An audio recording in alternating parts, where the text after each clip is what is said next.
of the region. For Prince William, just like his father, the environment is now a key part of his public work. And here, he has had a chance to see firsthand how Brazil's biodiversity is being preserved.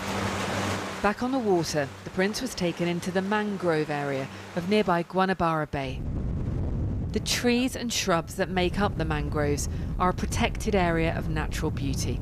Their benefits are vast, from storing carbon to acting as buffer zones in stormy weather, but they need conserving. How quickly for this guy to get to this? A princely helping hand to preserve the area, planting saplings to ensure the survival of the mangroves. And there was time too for a brief chat with local fishermen, for a trip to Brazil, where Prince William says he is here to learn about the country's environmental challenges. Daniela Ralph, BBC News, Paquetá. We've been focusing today on the Chinese retailer Shein that is opening its first store in Paris. It's been hugely controversial, but there have been queues of people as well as protesters outside the store today. We have just had news from France's finance ministry that says they are initiating the process of suspending Shein for as long as necessary for the platform to demonstrate to the authorities that all of its content is finally in compliance with our laws. So this is suspending the Shein website. That just coming to us in the past few minutes or so. See you in a few minutes. Bye-bye.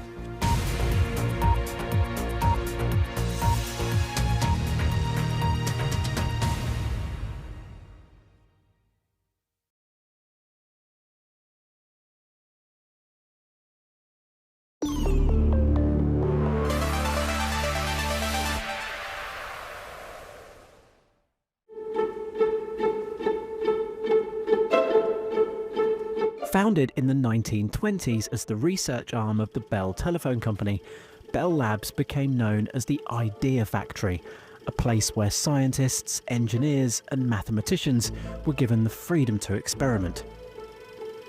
The result? Some of the greatest inventions of the 20th century. We've always solved the hardest problems of communication, networking between people and more between people and machines. If you've ever made a phone call, watched satellite television, or even used solar power, then you've been touched by innovations that came from this place.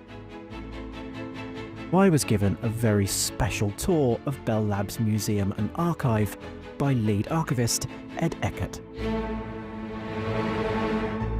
This was the first commercially successful fax service in the United States, and this is 1924. And the quality was so good, it made it a successful product. The image here was made from a negative from this, and you can see it's a high quality image. The technology behind this, the real reason we went for this is because we wanted to use the phone network for more than just voice. So the next idea is, could we use it to transmit images? And that's why this was a commercial success. This is a television. This set was used for a demonstration of the first long-distance broadcast of a video signal from Washington, D.C. all the way to New York. Goodness me. It's bigger than my TV. Actually, I tell the kids this was the first big screen TV.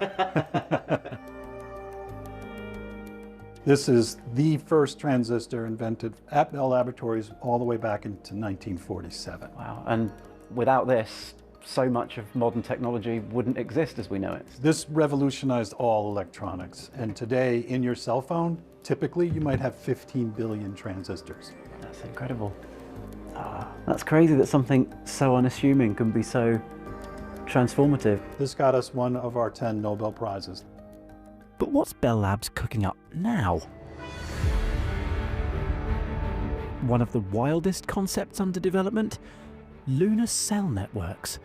NASA wants to put humans back on the moon. Bell Labs wants them to have 5G.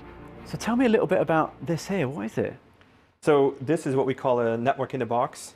It's basically your entire cellular network in something that looks like a small pizza box. This same unit was recently deployed to prove that we can build a cellular network and deploy and operate this on the lunar surface. So there's one of these on the moon right now? There's one of these on the moon right now. There's a couple of other elements.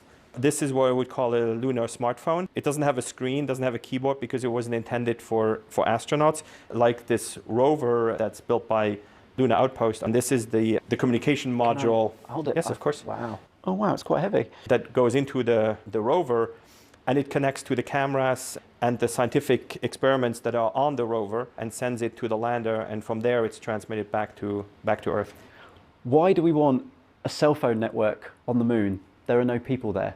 There are no people yet, but we are going back. And ultimately, we don't want to go back like the Apollo days where we have 2 astronauts land and come back a couple of days later. We're thinking of permanent or semi-permanent presence on the moon, using that as a springboard to go to Mars and get the fuel, for example, to go to Mars. So when you think about all these missions and that economy, it's absolutely clear you need advanced communication capabilities. From the tiniest transistor to tomorrow's moon-ready cell network, Bell Labs has been quietly shaping the way we communicate for nearly 100 years. And if history's any guide, the next big thing could be happening here, right now.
Live from London, this is BBC News. Another mistaken prisoner release. The London Metropolitan Police have launched a manhunt after a 24-year-old Algerian man was released in error from Wandsworth Prison 6 days ago.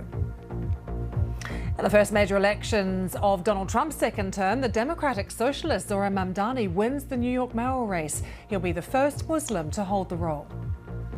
We know, just as Donald Trump does, that when working people have ironclad rights, the bosses who seek to extort them become very small indeed. It was a massive night for the Democrats, who also won in New Jersey, Virginia and California, in what's being seen as a rebuke to President Trump. At least 90 people are killed, thousands are displaced after Typhoon Kelmegi sweeps through the Philippines. And France starts proceedings to suspend Shein's website as the fast fashion retailer opens its first permanent store in Paris, which has sparked huge protests.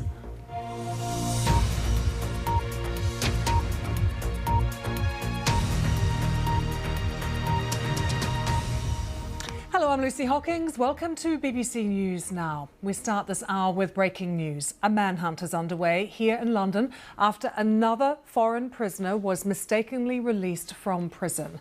The Metropolitan Police are saying the force was informed yesterday by the prison service about the release in error from Wandsworth Prison, which happened last week.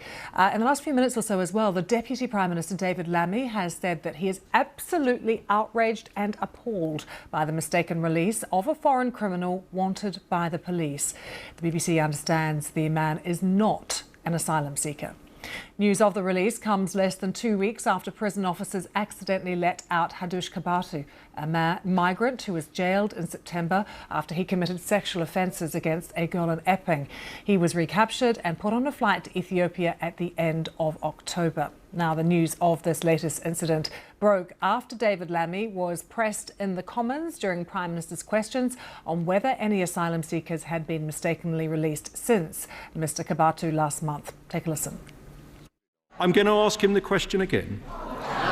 Can he reassure the House that since Kabatu was released, no other asylum-seeking offender has been accidentally let out of prison? It's a very specific question for him to answer. Deputy Prime Minister. After his release, I put in place the toughest checks we've ever had in the prison system.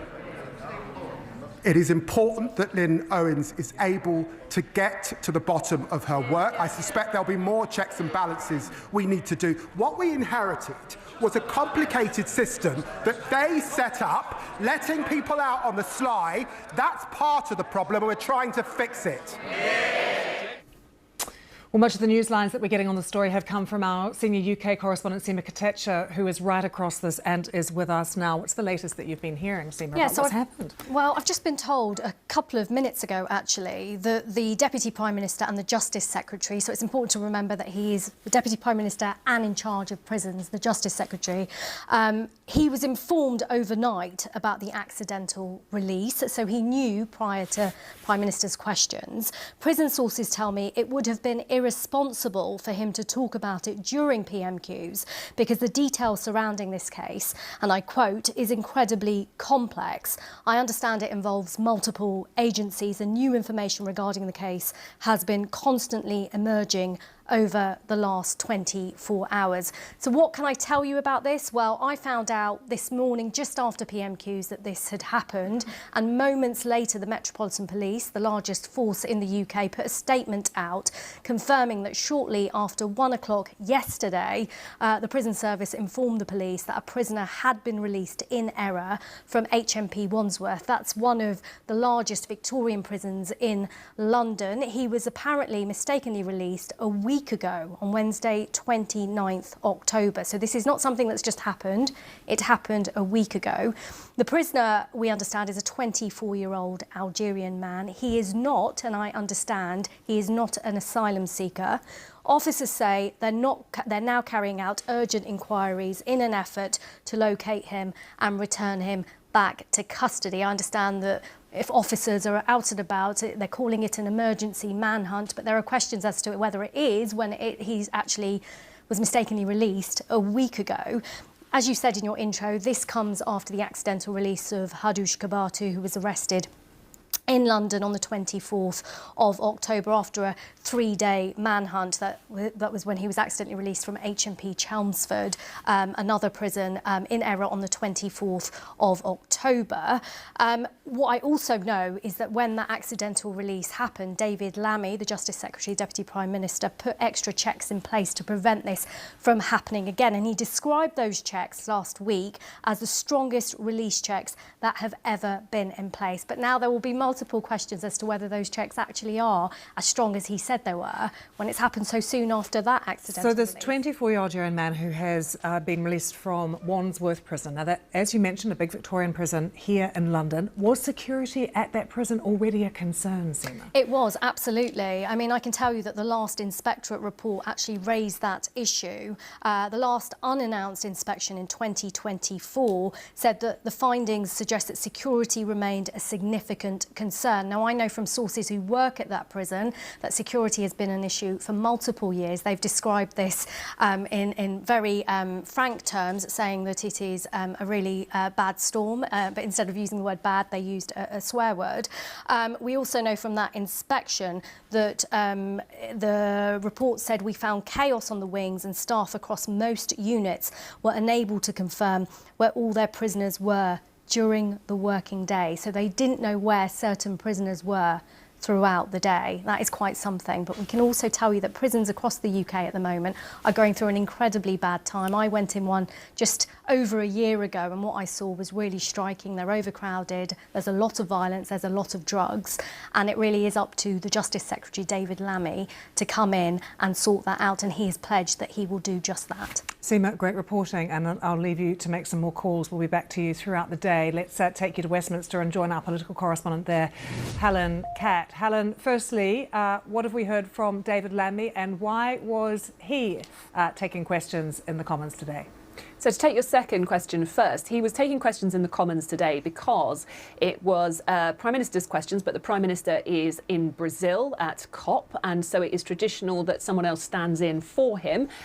David Lammy is the Deputy Prime Minister, and so he was taking on that role. It's the first time that he has done that, and it also is traditional that when you've got the Prime Minister away and someone else standing in, that there is also a stand-in for the Leader of the Opposition, which is why we didn't see Kemi Badenoch asking the questions today. It was instead James Cartledge, who is the Shadow Defence Secretary. So what we've heard from David Lammy since is he has released a statement saying that he's absolutely outraged and appalled by the mistaken release of a foreign criminal, that the Metropolitan Police was leading an urgent manhunt and his officials have been working through the night to take him back into prison. Now, we saw, of course, you've heard Seema there say that he was aware of this when he was asked those questions in Prime Minister's questions, and that it had been said that it was too complex a case for him to talk about.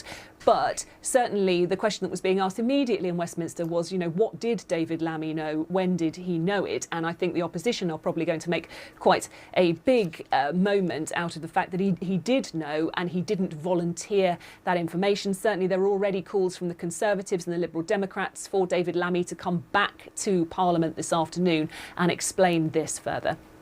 After Hadush Kebatu was mistakenly released last month, Helen, what commitments did the government make to protect the public from similar errors happening again? Well, it was clearly a massive embarrassment for the government when Hadush Kebatu was accidentally released. He has since been deported, and the government, as you heard, they talked about having put extra things in place. David Lammy, as you heard Seema say there, talked about having introduced those strongest release checks that have ever been put in place, and they were put in place from the Monday after Hadush Kebatu was accidentally released, which happened on the Friday. Of course, this was before this other man was accidentally released. So there are going to be questions asked there, I think, about, well, why did that still happen despite these apparently very strong checks being put in place? David Lammy at the time was pretty keen to sort of get a grip on this, to try and make sure that this didn't happen again. So this is going to be another massive embarrassment really for him and his department that it has happened again. There are going to be questions asked, I think, about how long it took for the prison service to inform the police. And the other wider question actually is that even though we now know that David Lammy knew about this, it did seem to take the government more broadly by surprise. Certainly the government spokespeople who were talking to journalists after Prime Minister's questions, and so I think there are probably going to be some questions asked about why they didn't seem to be fully briefed on this either. Helen, thank you so much. Let's speak now to Dal Babu, former Chief Superintendent in the Metropolitan Police. So the Met being told by Wandsworth Prison at 1300 GMT on Tuesday that the prisoner had been released in error. Give us a sense of what is happening now and how they are searching for him. Well, this is not a hot trail, because this was a prisoner who was released six days ago. So the Metropolitan Police were informed, not at the time of the mistaken release, which begs a question around the tracking of prisoners and how much information the system is able to record accurately. The expectation would normally be that as soon as a prisoner is released by mistake, that the police, because the police will be responsible for the manhunt, would then be in a position to try and locate this individual. So I think there will be some questions asked why there was a delay of 6 days from the apparent mistaken release to the police being informed. There have been more than 260 prisoners released in error in a year. So this is clearly taking up quite a lot of police time.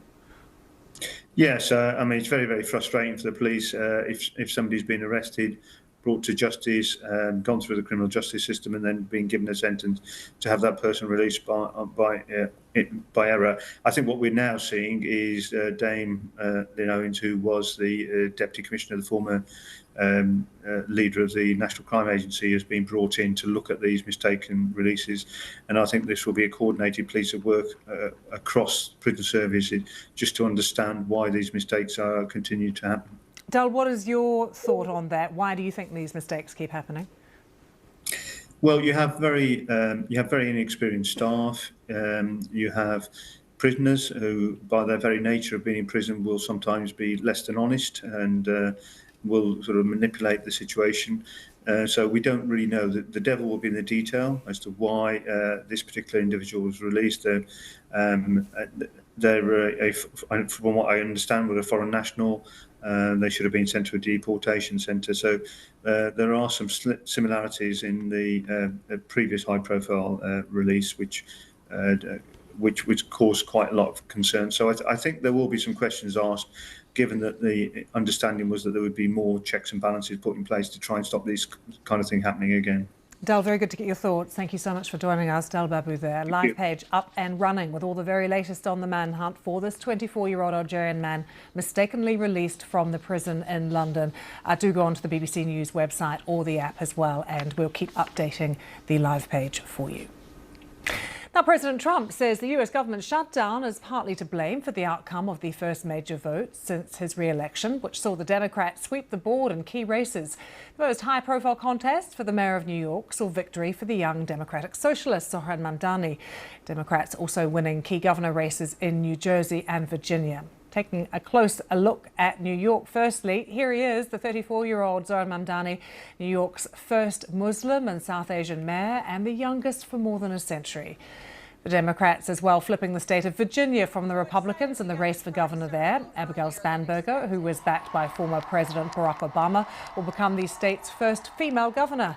In New Jersey, the Democrat Mikey Sherrill will become governor there, much of her campaign focusing on opposing the policies of President Trump. And in California, voters approved a proposal to redraw district boundaries to favour the Democratic Party ahead of the midterm elections next year.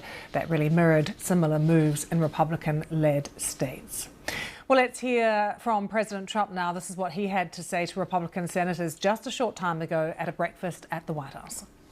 If you read the pollsters, the shutdown was a big factor, negative for the Republicans, and that was a big factor. And they say that I wasn't on the ballot was the biggest factor. But I don't know about that, but I was honored that they said that. Well, perhaps the most high-profile race is the one for New York Mayor. Zohran Mamdani's campaign built on improving affordability for ordinary New Yorkers. President Trump, he's from New York himself, remember, accused him of being a communist and has threatened to withdraw the city's federal funding. Mr. Mamdani defeating the former Democratic governor Andrew Cuomo, who ran as an independent and had Mr. Trump's backing in the election. Well, Zohran Mamdani described his victory as a win for working people. Here he is thanking his supporters. Thank you to those so often forgotten by the politics of our city who made this movement their own. I speak of Yemeni bodega owners and Mexican abuelas, Senegalese taxi drivers and Uzbek nurses, Trinidadian line cooks and Ethiopian aunties. Yes, aunties. To every New Yorker in Kensington and Midwood and Hunts Point, know this. This city is your city, and this democracy is yours too. We will stand alongside unions and expand labor protections because we know, just as Donald Trump does, that when working people have ironclad rights, the bosses who seek to extort them become very small indeed. New York will remain a city of immigrants, a city built by immigrants, powered by immigrants, and as of tonight, led by an immigrant. After all, the conventional wisdom would tell you that I am far from the perfect candidate. I am young, despite my best efforts to grow older. I am Muslim. I am a democratic socialist. And most damning of all, I refuse to apologize for any of this. Well, let's speak now to Zainab Mohammed, Minnesota State Senator, who became the first black woman elected to the Minnesota State Senate, also the youngest woman ever elected to serve in that legislature. Very good to have you with us. Zainab, you can't see me, but I could see you listening then to Zohran Mamdani. How do you feel when you hear him speak and also to accept this incredible job that he's got now as Mayor of New York? It is great to be here with you. Thank you so much. Zohran's win last night is an extraordinary moment for not just New Yorkers, but I think people across the country. He's giving people hope and something to dream for. And he's also giving people a reason to want to continue to organize. And he's also giving something to the Democratic Party, which is an extraordinary win, but also a reason for them to continue to organize and work hard. He has made his platform clear. Affordability was top of that. You spoke of that. And I think people in America are eager to have candidates who are going to run on that issue. Zainab, is it a particularly significant, emotional, meaningful moment for young Muslims in America? Absolutely. Had you told me 10 years ago that in 2025 we will be electing not only a young person, but the first Muslim person in New York City post 9/11, I would say that can't be true. And so I think Muslims globally, this is a big deal. It's an opportunity for Muslims in America. It's an opportunity for them to know that this is their country. They are not just immigrants, but their bags are unpacked and they are here to stay for the foreseeable future. And Zainab, do you think identity politics played a part in his victory, or do you think he actually won in spite of that and some of the criticism he received? I think Zohran won because of his platform. I think people in New York City understood that New York City is the wealthiest city in the wealthiest nation in the world, and that rent is too high, groceries are too high, That is why he was elected. His identity, I think, was something that was used against him. I think people wanted to make him look scarier than he is because he's a Muslim man, because he's a young person, because he's an immigrant. But I think New Yorkers last night, and we all know this, rejected that and said, no, these people are our neighbors. They are part of our community. They are the workers. They are our taxi drivers, and they deserve a seat at the table. And what would you say to the many analysts today, Zainab, that are saying Mamdani's version of the Democrats only actually works in New York? It doesn't work in other states.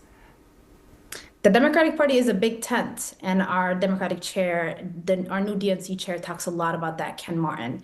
And what a big tent means, first and foremost, Democrats are for working people. And we have to get back to our message and what we really care about, which is making sure that people who are working in this country are thriving. And I think that's something we stepped away from in recent years.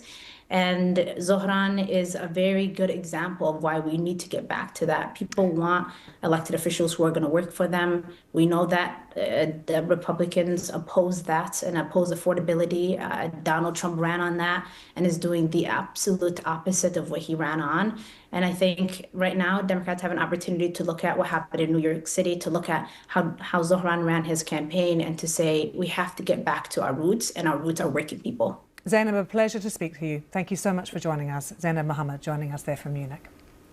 Around the world and across the UK, this is BBC News.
Welcome back. Let's take you to the Philippines. People in the middle of the Philippines are beginning an overwhelming cleanup effort after Typhoon Kalmegi swept through. At least 90 people have been killed. Tens of thousands of people have been displaced. The powerful storm triggered devastating flooding in Cebu province, sending cars and shipping containers floating down streets and forcing many to scramble to rooftops. Yeah. So these men are forcing ripping the grill off their windows to try and escape their homes. They then had to go onto the roof to wait for help to come. And for some, that help did arrive. Rescuers wading through the water and taking to boats to free people who were trapped. Many others drowned in the floodwaters. The water is beginning to recede now, and the true extent of the devastation is becoming clearer. Residents sifting through the thick mud, searching for their belongings and what remains of their homes.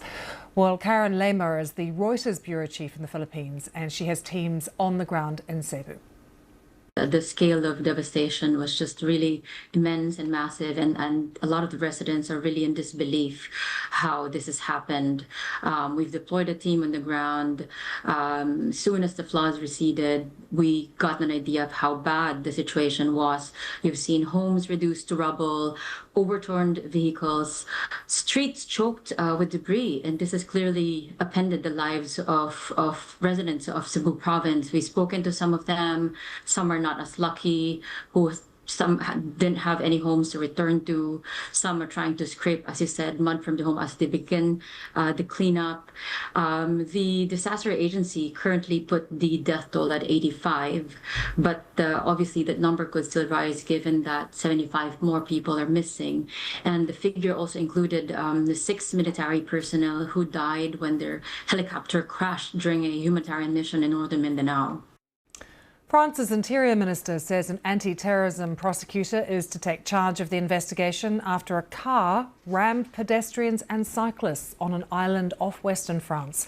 The incident happened on the holiday island of Île-de-Lorme off the country's Atlantic coast. The minister saying 2 people are in a very serious condition. A 35-year-old man has been arrested. These are some of the latest pictures that we have had in of the island. Emergency services obviously there at the moment dealing with the incident, and the Interior Minister is there on the scene as well. So cameras have been closely following him as well. And here he is addressing the media just a short time ago. The Chinese online retailer Shein says it's temporarily suspending online sales in France after the Prime Minister's office confirmed that formal proceedings are underway to suspend its website. This move comes amid growing concerns over the company's business practices. Earlier, we saw protesters gathering outside a landmark department store in Paris that was ahead of the opening of the retailer's first bricks and mortar outlet. Many were carrying placards that read "Shame on Shein." The department store's decision to house the fast fashion giant has angered many Parisians and rival clothing brands, with a number vowing to leave in protest. But there was also a queue of customers. They were going down the road ahead of that opening. Lots of people there. The Singapore-based clothing company, which was founded in China, has built a massive online business empire, despite criticism over its factory working conditions and the environmental impact of low-cost, throwaway fashion. Do stay with us. Coming up, we'll be live in New York with the latest business. Don't forget you can go to the live page for more on the manhunt here in London.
Now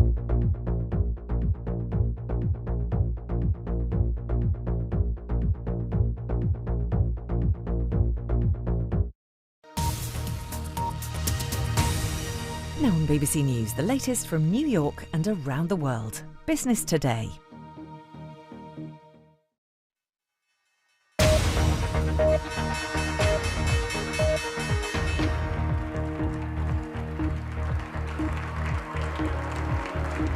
Live from New York at the opening bell, this is Business Today.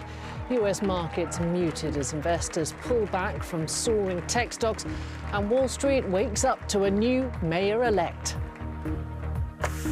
Life or death for our country, the words of the US president, as the Supreme Court is to hear arguments over Trump's authority to impose tariffs.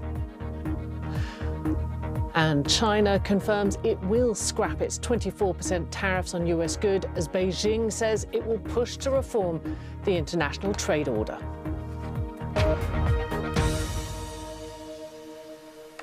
Welcome to Business Today, live from New York. I'm Michelle Fleury, and we start here in the United States, where it's fair to say it was a big day with a lot for investors to digest.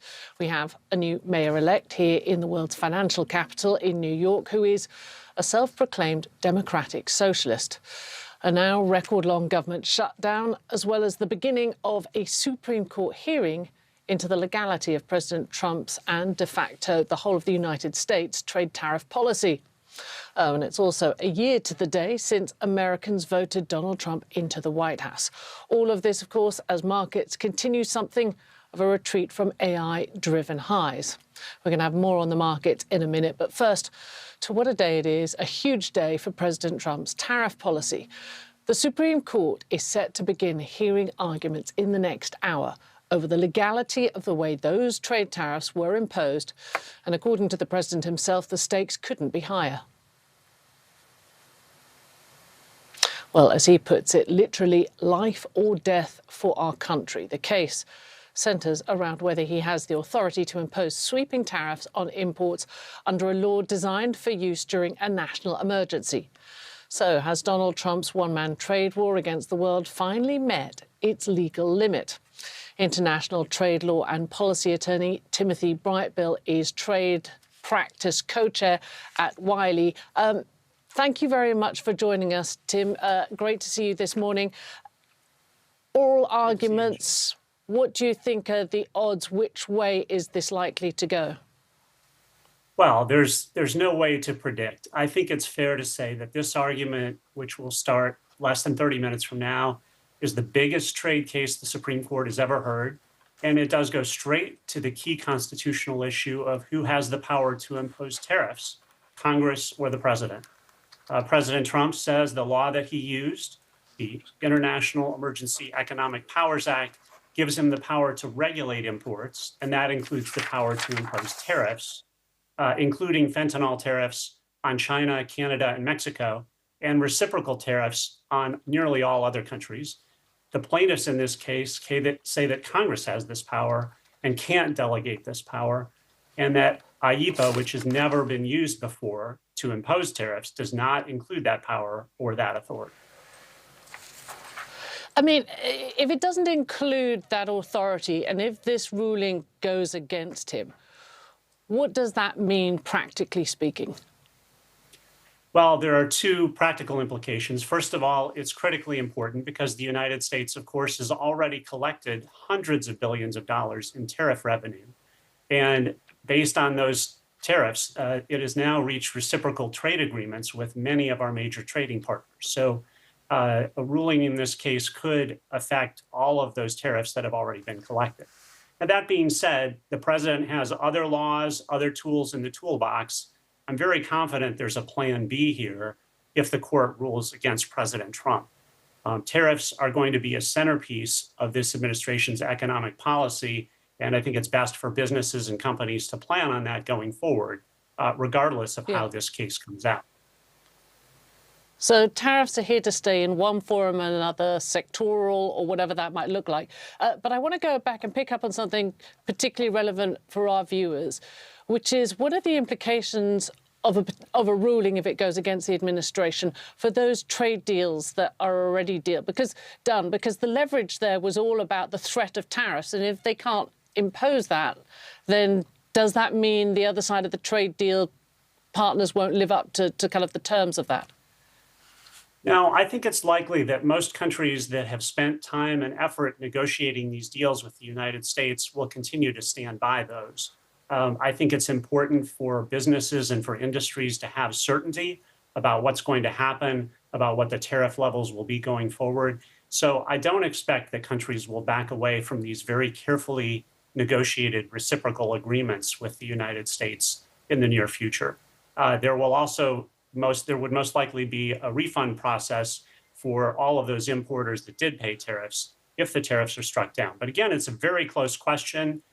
There were 4 judges in the lower court that held that the tariff power was acceptable for the president to use, and it's quite likely that a majority of this Supreme Court could find the same way.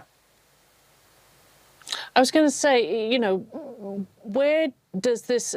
I was talking to a company that is involved in bringing this challenge, and to him, obviously, it's all about business, but it does raise some much broader constitutional questions. Can you talk us through some of those? Sure. Well, Congress very clearly is the party, is the entity under the Constitution that is given the power to impose tariffs, but Congress arguably has the power to delegate that to the president. And the question is, for this law, was the delegation appropriate, or was it inappropriate for Congress to pass that power on to the president? And then similarly, for this law, IEEPA, a law that was used very quickly at the very start of the Trump administration, does this law, which gives the president the power to regulate imports, also include the power to impose tariffs? This law has never been used before to impose tariffs, but the president would say that the power to regulate imports does include the power to impose tariffs. So that's the key question. I expect to hear the justices ask very challenging questions of both sides on that critical issue. I mean, Tim, very briefly, because we're almost out of time, what happens if the Supreme Court rules very narrowly? In other words, they say, in this particular instance, it was inappropriate, but kind of leaves that power in place? Well, I think that is a possibility. I tend to think that the court would either rule, yes, the tariffs are acceptable, or no, they're not, rather than to try and get in the business of making decisions over which tariffs are and are not acceptable. But we'll have to see how it goes. It's a very close case. That's why we're all watching it so closely this morning. Timothy Brightbill from Wiley & Partners, thank you so much for basically shedding us light and talking us through that today. Thank you. Well, we've got more on tariffs and China, as Beijing has confirmed it will suspend its 24% additional tariffs on US goods for 1 year. This, of course, is on the back of last week's meeting between Presidents Trump and Xi Jinping. The State Commission made the announcement during the opening of the China International Import Expo, which opened in Shanghai today. It's being attended by a raft of US firms looking to capitalise on the trade truce, from soybean farmers to car makers to big tech. Our China correspondent is there. The Chinese government, of course, it's timed for this expo, has provided the detail of these reductions in tariffs. It's removing these tariffs on agricultural products, everything from pork, chicken, soy, you name it, from the US, which were 10 and 15% respectively, and pausing for a year this other broader 24% tariff, which came in response to US tariffs. It has to be to time with this, and also to time with Premier Li Qiang making a speech to open the event when he said that the world economy had been really hurt by tariff restrictions and other trade restrictions also, but that Beijing was going to move for a more transparent global trade order. Now, he didn't exactly explain how they were going to do this, but said the world needed to be more fair and transparent, that these disruptions to trade had especially hurt the developing world. And so I guess it's part of this whole message that China supports global institutions, it supports free trade, And the contrast would be with the Trump administration, which has been imposing tariffs on the rest of the world. And it's using events like this huge expo, to try and really ram that home. Steve McDonald in Shanghai for us. Now, in some company news, Novo Nordisk, the company behind the weight loss drug Wegovy and the diabetes treatment Ozempic, has revised down its sales forecast despite recent sales growth of 15%. It's a challenge for the new boss who took up his post in August, charged with turning around the company's fortunes. The Danish pharma giant was, until recently, Europe's largest company on the back of the success of its weight loss drug. But it has been struggling with competition from Eli Lilly and copycat treatments, as this analyst explains. First of all, we have to divide it into two. Of course, there's these illegal copycats coming in, putting pressure on prices, and of course they should more or less go out of the market over time. And then, of course, as you said, Lilly is coming in, putting some pressure, but not as much. And then also we have the government pressure, Trump launching most favored nations, and also drugs coming into the IRA under negotiation would also put pressure. So quite a different dynamics on the market. So not all of it could been foreseen, but of course they have also told us over the last year that prices will come down, and of course volume should come up. Now, I just want to add to that story. There are rumours that the White House might be close to a deal with both Novo Nordisk and its competitor Eli Lilly, which makes the rival weight loss drug Mounjaro to cut the price of obesity drugs for low doses to $149. In other news, the UK could be about to slip into an economic inactivity crisis, with more than 800,000 people of working age out of work than in 2019. That's according to a review by the former head of one of its top retailers.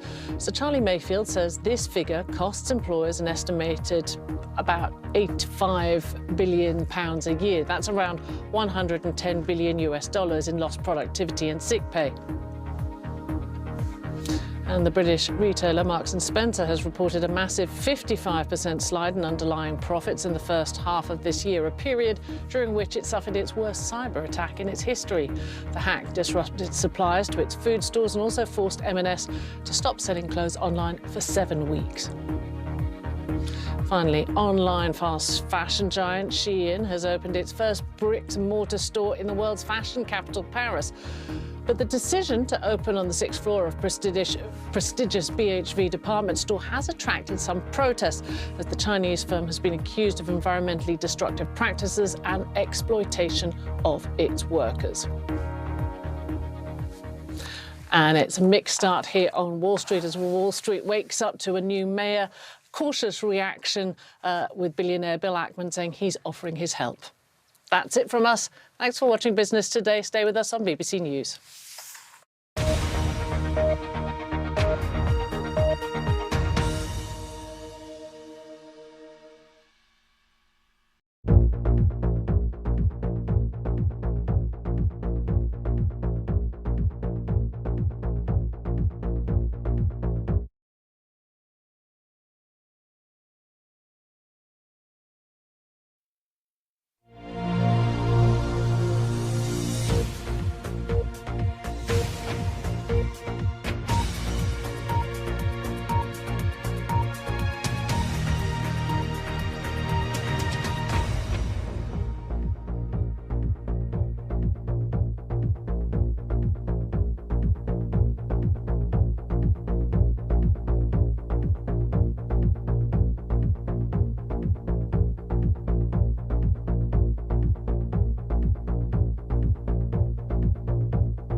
Thousands of people have come here to the centre of Seoul this evening. They have come to celebrate the newly elected president, Lee Jae-myung. He's been firing rubber bullets at the direction of the crowd, and it shows you just how volatile the situation is. We're seeing scenes of destruction like this one across Mandalay, and the reality on the ground is there just aren't enough pairs of hands. Given the scale of the attacks we've seen over the past 48 hours, it doesn't feel like we're in ceasefire territory. There when the story breaks. BBC News.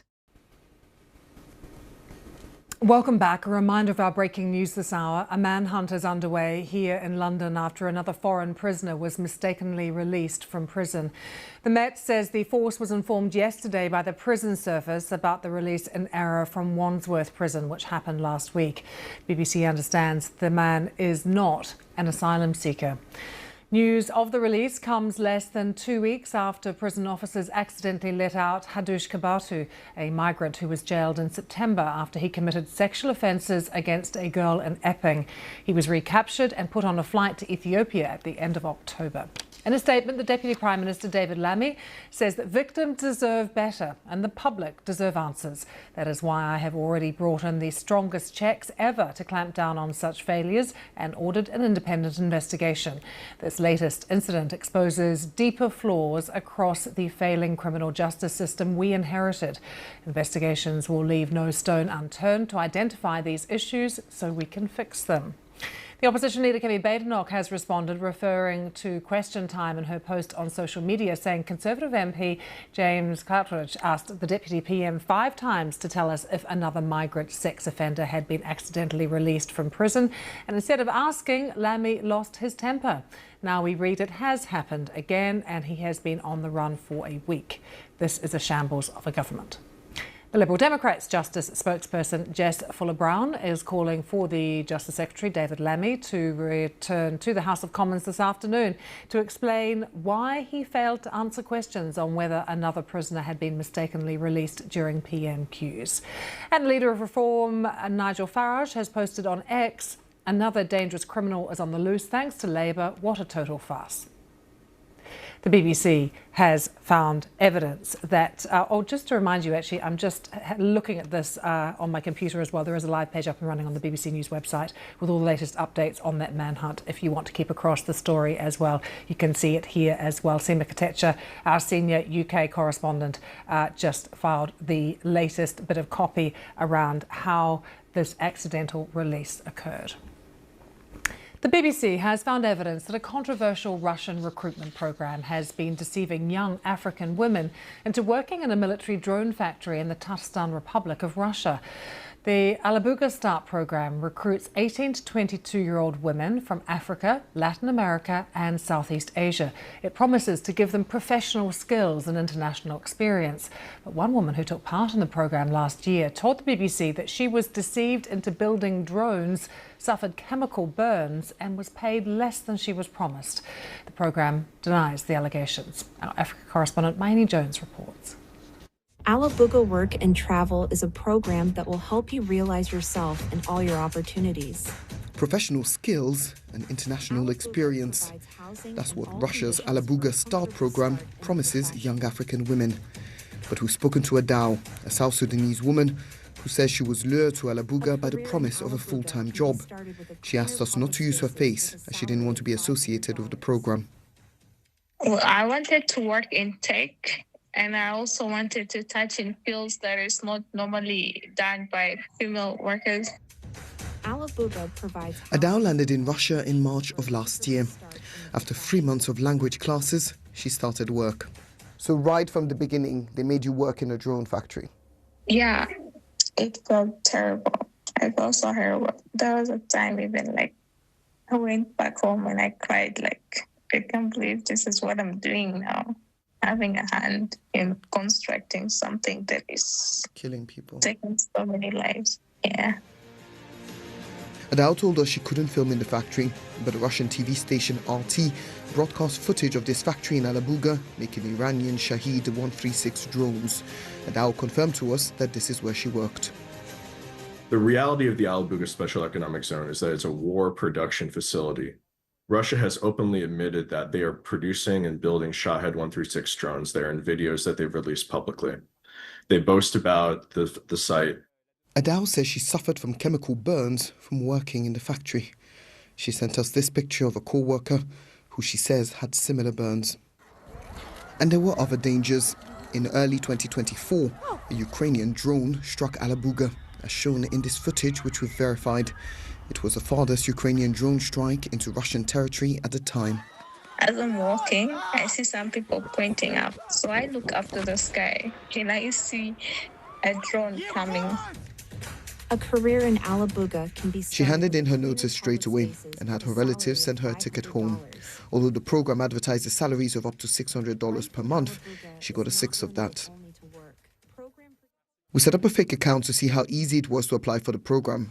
Within an hour of registering, we got an email asking for more details. We put Adao's allegations to the Alabuga Start program. They denied using deception to recruit employees, said they provide all necessary protective equipment and that salaries were tied to staff's performance. They did not deny that recruits built drones at the site. Analysts say the Alabuga Special Economic Zone is expanding. On its social media channels, administrators admit to being swamped with applications. Africa, Russia, hand in hand. Meaning more women could end up in Adao's situation. Maini Jones, BBC News, Johannesburg. Russia is ramping up pressure on a key Ukrainian city in the Donetsk region as both sides trade attacks on energy infrastructure with winter approaching. Russian officials say Ukrainian troops are surrounded in the battered city of Pokrovsk and should surrender. Moscow has been trying to capture the transport and logistics hub for over a year. Taking it could allow Russia to drive towards Kramatorsk and Sloviansk, the two biggest remaining Ukrainian-controlled cities in the Donetsk region. Hundreds of Russian soldiers have already infiltrated Pokrovsk. The city used to be home to 60,000 people, but is now largely deserted. Well, earlier this week, I spoke to Sofia Yanchevska for Ukrainecast. She is 19 years old, a female combat medic working on the front line in Ukraine. And she's featured in a new film, She, which is directed by Yevgen Matvienko, which premiered in London this month. And she started by telling me how, at the age of 16, she became involved in the war effort. I was 16 when the full-scale invasion started. I couldn't go to the army. It was illegal, actually, at that age. So I joined just as a volunteer. I helped in Kyiv with volunteers, with foreign journalists, with everything like this. And when I was 17, it was my first vacation. It was my mom's battalion. And I just was with my mom, so she let me work there. But what had been your plan, Sofia? Before the full-scale invasion, what did you want from your life? I had a lot of plans. You know, I had like a big plan of everything I need to do in my life. I needed to, you know, have a pilot's license for flying. I needed to study in Oxford. I needed to go to... You wanted to come here to the UK, to Oxford, yeah. I needed to, you know, like, to go to the archaeologists and work with them in Egypt or somewhere. So I had a really big plans. I needed to go like to the mountains for a really lot. So I really wanted to see the Yellowstone and or like the US national parks. So yeah. But that all changed with the full-scale invasion. I mean, yes. Did you have doubts about joining and volunteering in this way, knowing that those plans would be put on hold? Yeah, I just understood that they are put on hold. They're not just dreams. I just need to wait for them for a little bit. I don't know how much time it will take, but I just understand that's okay. I just need to wait. It's okay. You know, I'm not thinking about that the war will end tomorrow or the war will end the next week. I don't think about it. I just used to it. I'm just trying to do the best I can right now. I live in reality and I just want to live in this moment. I don't want to think about what will be 1 month later, what will be like 1 year later. I just want to do everything what I can right now. Yeah. Tell me about some of the things that you've seen, though. Like, it must have been very challenging and hard for you at times. I'm so emotional person and I'm so empathic. Yes, empathetic. Yeah. Like, I really feel everything so much. And for me, it's so difficult because I see I see people like not a really long term. It's around like 30 minutes or 40 minutes or 1 hour. I do not spend a lot of time with injured guys. It's much more difficult when we were on duty and on stabilization points. They had a lot of injured guys every day, and they need to do the same work every day. So I think it's more challenging for them, like in emotional way, than for me. Sophia, I know quite a few teenage girls. You're now a young woman, but still, they spend their time on social media, on TikTok, they talk to their friends, they go shopping, they're interested in makeup and music and having a good time. You're on the front lines of a war. Like, what in the morning when you wake up do you think about in terms of what you're going to see and do that day? Where does that motivation come from to do your job? I don't even think that you need a motivation in that situation which we are actually right now, because if we won't do this, we will live in Russia. I just understand that we have no another way. Like, we have no another way just to... So you felt like you didn't have a choice? Yeah, we don't have a choice. It's not a want, it's a need. It's a need to defend your country now, because if we want, there will be no Ukraine, there will be no Ukrainian culture, there will be no Ukrainian language, anything. I don't want to live in Russia. I don't want my family to live in Russia, because I know how Russia act with their people on the front lines. They do not count the people. It's just a number for them. In Ukraine, we are so different. So I don't want that life. Good to be with you today. Matthew is here next with Verified Live.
We're going to start with what's happening when it comes to climate change. We cannot normalize this. This is going to appeal to more people than just his base. And that's really the nub of this. The hard part comes next. That gift of panda diplomacy. But this is the first time we've done this in modern history. And we're going to say unprecedented A lot. The news is just words without the context. And this is The Context. The Context with Christian Fraser on BBC News.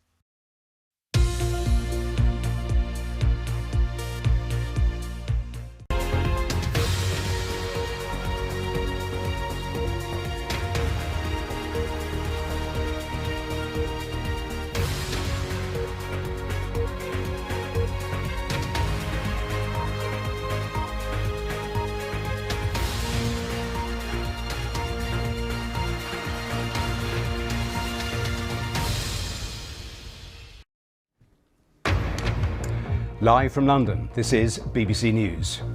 Another prisoner is released by mistake, this time from Wandsworth Prison 6 days ago. The Metropolitan Police have launched a manhunt for a 24-year-old Algerian man. We will talk live to Seema Kotecha, who broke the story. Our other main headlines here.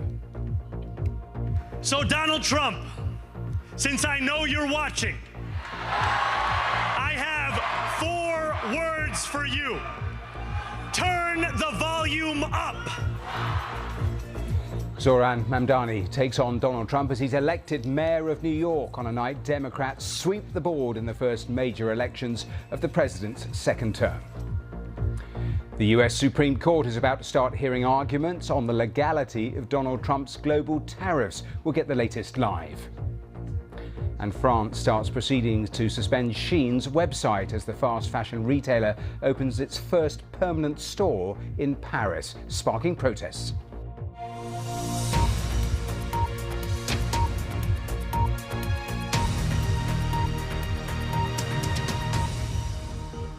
Hello and welcome to today's Verified Live. We start this hour with breaking news. A huge manhunt is underway here in London after another foreign prisoner was mistakenly released from jail. The Metropolitan Police says the force was informed by the prison service about the mistaken release from HMP Wandsworth last week. The BBC understands that the man freed in error has committed multiple offences, including a sex offence. A spokesman for the Prime Minister said the mistaken release was unacceptable and the circumstances would be forensically looked at. Well, news of the release comes less than 2 weeks after officers accidentally let out Hadush Kubatu, a migrant who committed sexual offences against a girl in Epping. He was recaptured and then deported at the end of October. Well, the news of this latest release broke after Deputy Prime Minister was pressed on the matter in the Commons during Prime Minister's questions on whether any asylum seekers have been mistakenly released since Kubatu last month. Have a listen. I'm going to ask him the question again. Can he reassure the House that since Kubatu was released, no other asylum-seeking offender has been accidentally let out of prison? It's a very specific question for him to answer. Deputy Prime Minister. After his release, I put in place the toughest checks we've ever had in the prison system. It is important that Lynn Owens is able to get to the bottom of her work. I suspect there'll be more checks and balances we need to do. What we inherited was a complicated system that they set up, letting people out on the sly. That's part of the problem, and we're trying to fix it. Well, more on the politics of this in a moment or two, but let's speak to our senior UK correspondent, Seema Kotecha, who broke this story. And Seema, let's take it in stages. The first obvious thing is another huge embarrassment for the government. Yes, it's just happened weeks after the last accidental release. However, it's worth saying, Matthew, that this does happen a lot. It's just that we don't always know about it. If you look at official figures, more than 260 people were released wrongly, accidentally, mistakenly from prisons in England and Wales over the last year. So, as I said, this does happen. But yes, this coming to the forefront, this being made an issue in PMQs, has meant that we have learnt more about this latest episode. An Algerian prisoner has mistakenly been released from HMP Wandsworth, one of the largest Victorian prisons in the country, one of the oldest August as well, just weeks after that accidental release of Hadush Kabatu. The Metropolitan Police confirmed that this had happened just shortly after PMQs in a statement, saying shortly after 1 o'clock on Tuesday, the 4th of November, that was yesterday, the prison service informed the police that a prisoner had been released in error from HMP Wandsworth on Wednesday, 29th of October. So this man has not been released yesterday or the day before, but a week ago. Well, I'll come to that point. I'll come to a little more about David Lammy and those exchanges in the Commons. But first of all, tell us more about what we know about this 24-year-old. Why was he in jail in the first place? Do we know? Well, I've only learned in the last couple of minutes or so that he is inside, or we believe that he was inside, serving for multiple offences. One of those offences is a sex offence, but prison sources tell me it is a minor offence. Now, arguably, a sex offence is never a minor offence, but I'm attributing that to my sources. That's what we know. We don't know what the other offences are. As I said, we know that he is not an asylum seeker. That's what I have been told. An Algerian national, that's what we understand.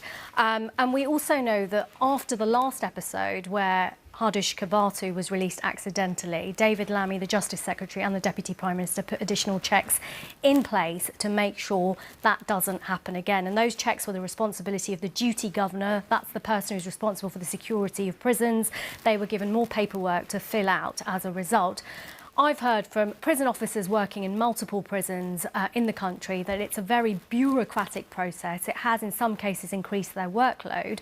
But ultimately, this case conveys the fact that it's not working. It seems to have happened again. I'm going to talk to a former governor a little later this hour, but a twin couple of thoughts after the detail you just gave me, because do we know how long this person's sentence was, how far in the sentence he was?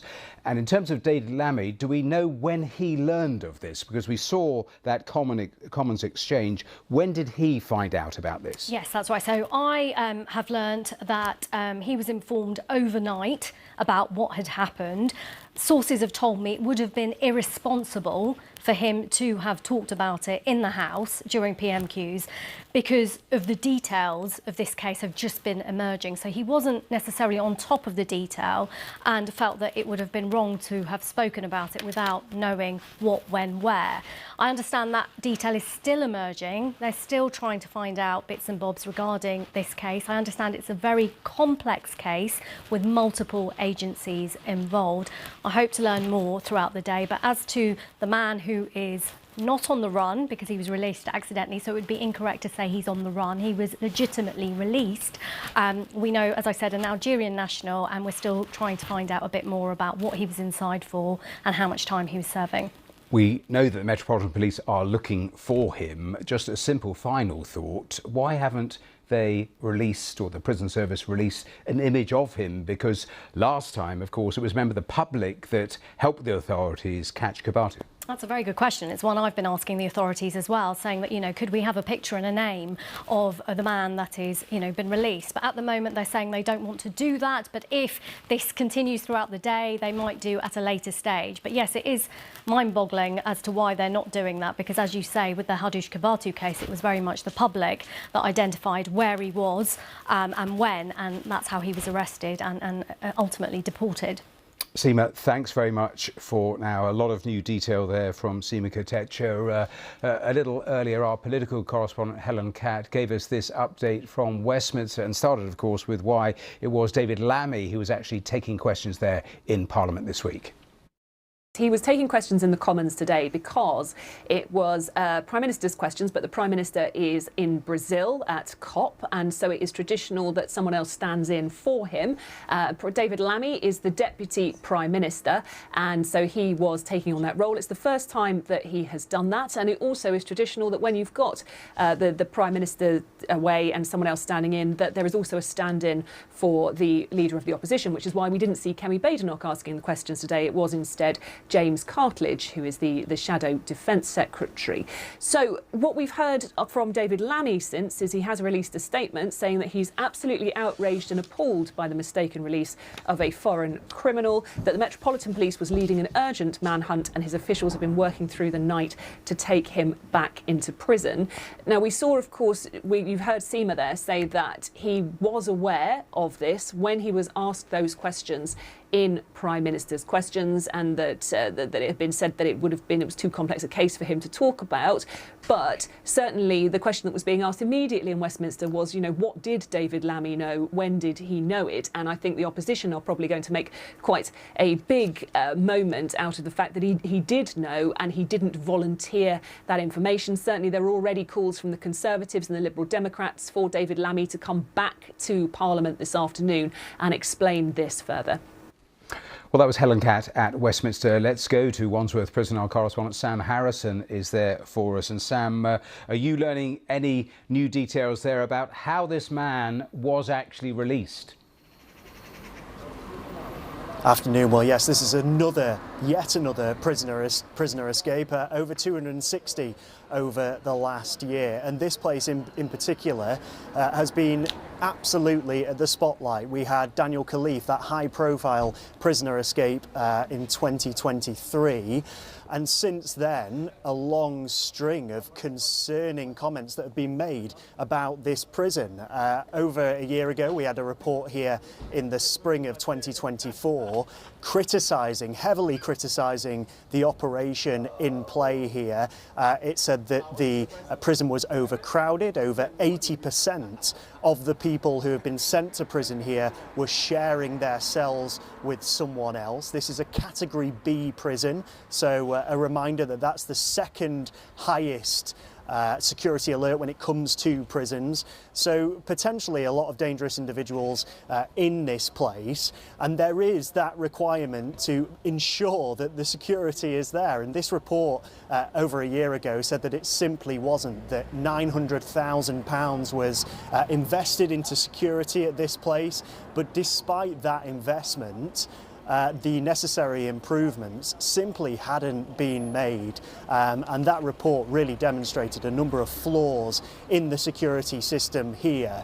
So whilst this might be highlighting a wider problem with the prison service, with the justice system, there is a specific spotlight on HMP Wandsworth, because again and again it seems to be in the headlines for the wrong reasons. The latest one, a 24-year-old Algerian national who's who's been released accidentally from here in Wandsworth. Sam, you talk about historical flaws in the variety of systems, but of course since Kibatu's release we had David Lammy come to the Commons, go into great detail about the new extra systems that were being put in place, including the governor being involved, and yet somehow within all of that this again has happened.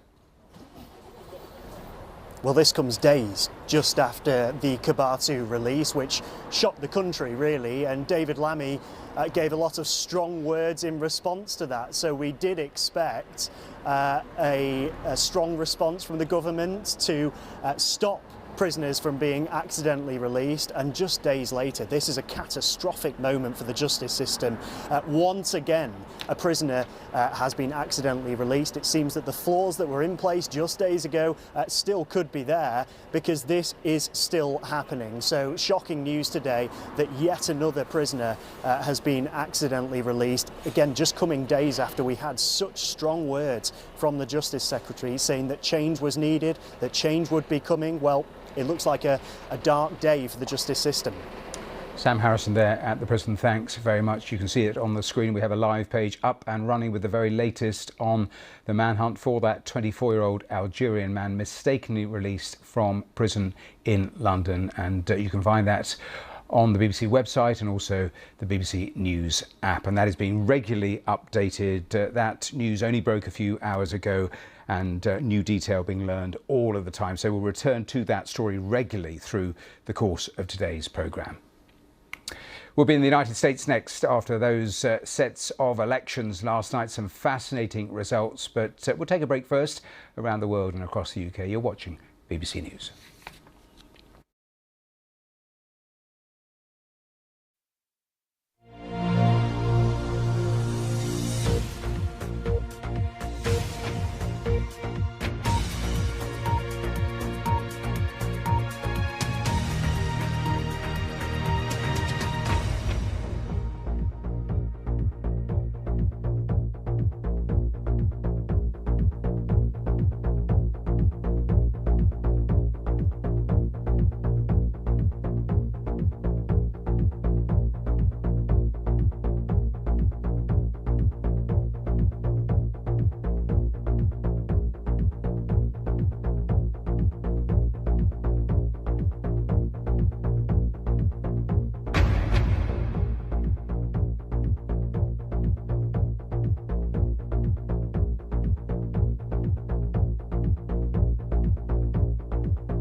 Welcome back to BBC News. Let's head to the States because New York City has its first Muslim mayor, one of a number of victories for the Democrats in the first major set of elections since Donald Trump began his second presidential term. The party also won governor's races in New Jersey and Virginia. With more, here's Neda Tawfik, and just to warn you, her report does contain flashing images. A decisive win and a new progressive star. Zohran Mamdani has made history as the first Muslim and South Asian mayor-elect of New York City. The 34-year-old Democratic Socialist promised a new era of leadership, one that would seek to unite rather than divide, and that would put working-class people first. In this moment of political darkness, New York will be the light. Here, we believe in standing up for those we love. Whether you are an immigrant, a member of the trans community, one of the many black women that Donald Trump has fired from a federal job, a single mom still waiting for the cost of groceries to go down, or anyone else with their back against the wall, your struggle is ours too. So Donald Trump, since I know you're watching, I have 4 words for you. Turn the volume up. Zohran Mamdani has gone from a long-shot candidate to a national figure in a matter of months. He's run a masterful campaign, one that has excited young and disaffected voters desperate for new energy to combat President Trump. I have not felt this much hope in a decade. Given the current political status of this country, given what's going on in the world, I'm just in shock and I'm in awe, but for the first time in so long, I feel hope. This is what America truly is. I'm so excited. We're building a new movement. We're building hope and positivity. I feel great. America will feel great. New York will feel great. The New York race wasn't the only one seen as a key test of voters' moods. In neighboring New Jersey, Democrat Mikey Sherrill won the governor's race over the Trump-endorsed Republican. And in Virginia's governor race, Democrat Abigail Spanberger became the first female to lead the state. Like Mamdani, both women focused on affordability, but unlike him, they were moderate establishment Democrats. President Trump blamed the bad night on the fact that he wasn't on the ballot. Neda Tawfik, BBC News, New York. More from the United States in a moment, but let's break a development on our main story. We were talking to Seema Kotecha. She informs us that the name of the person released from prison is Brahmin Kadur Sharif. That is the 24-year-old Algerian man that we've learned was released mistakenly from Wandsworth Prison 6 days ago. There is a manhunt now with the prison service revealing those details about the release, and the Metropolitan Police now looking for the 24-year-old. Seema telling us earlier that the man has convicted multiple offences, including a sex offence. So that new detail, it is a significant detail. Brahmin Kadur Sharif is the name of the 24-year-old Algerian man that is currently being sought by the police. So we'll have more on that. As I said before, we have a live page up and running with all the latest developments. There are developments all of the while. So do keep right up to date there on the BBC website or the BBC News app. Let's return to those election results there in the US, New York in particular. Let's speak to Susan Platt, a political advisor and the former Senate Chief of Staff to Joe Biden. And thank you. And it's great to have you here on the programme. It was a great night for the Democrats right across the country. What did that tell you, those results? Thank you for having me. It was a great night, and it's a great morning with a big blue sky in Virginia. I think what it tells us is people are so worried. They want stability over chaos. They want fairness over retribution and cruelty. They want economic affordability over White House ballrooms and tax credits for the very rich. They want safe communities versus mass men taking women and children off the streets. And more importantly, they want us all to work together. We deserve better. You know, there's something that's going on clearly in this country, even before yesterday, when right-wing, big MAGA Trump supporter, Congresswoman Marjorie Taylor Greene from Georgia says, it's time we stop. It's time we work to help the American people. And I think that's the big message from yesterday. It's about affordability. It's about working together and making this country come together more conclusively to help all. On that point of working together, in New York, Andrew Cuomo stood against Mamdani. Chuck Schumer didn't endorse him. Is AOC right when she says that the old guard have to get behind the future, the next generation, or simply get out of the way? Well, I think we do have a generational change occurring right now. I think it'll be very curious to see what Speaker Emerita Nancy Pelosi says about whether she'll run for re-election. And it is change. Every now and again, we have this change.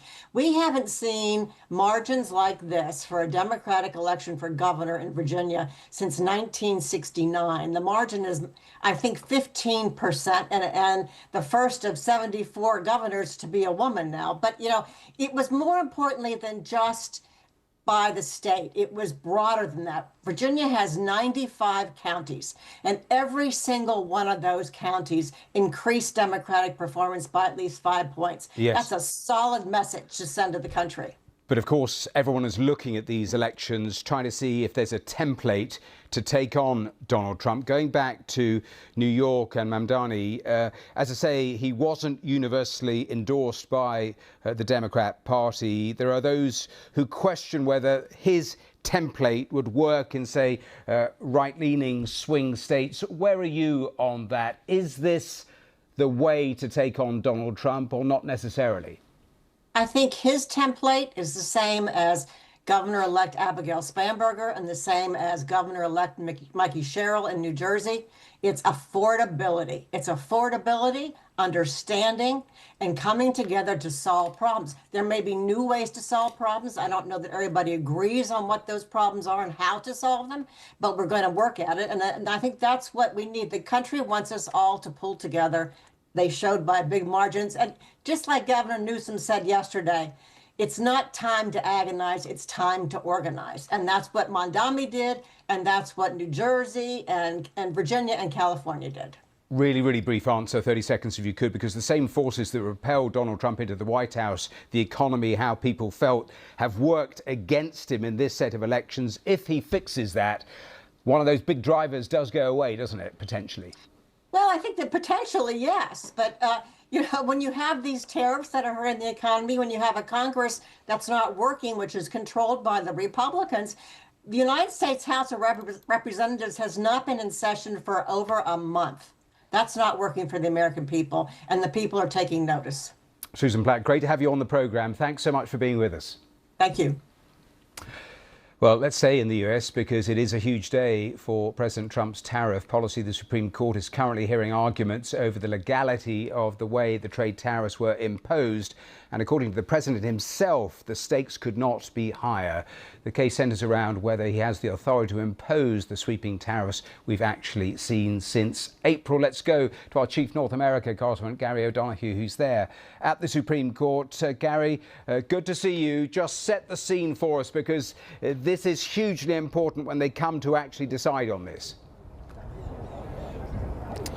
Well, the president himself has said that this is the most significant case to hit the Supreme Court in terms of one of his central policies, and a central part indeed of his whole economic agenda, the ability to use tariffs, to impose tariffs on most of the world, let's remember, most of the world, in order to get a better deal for America, as he puts it, to reduce trade deficits and to get people into line. Also, he says, to raise revenue.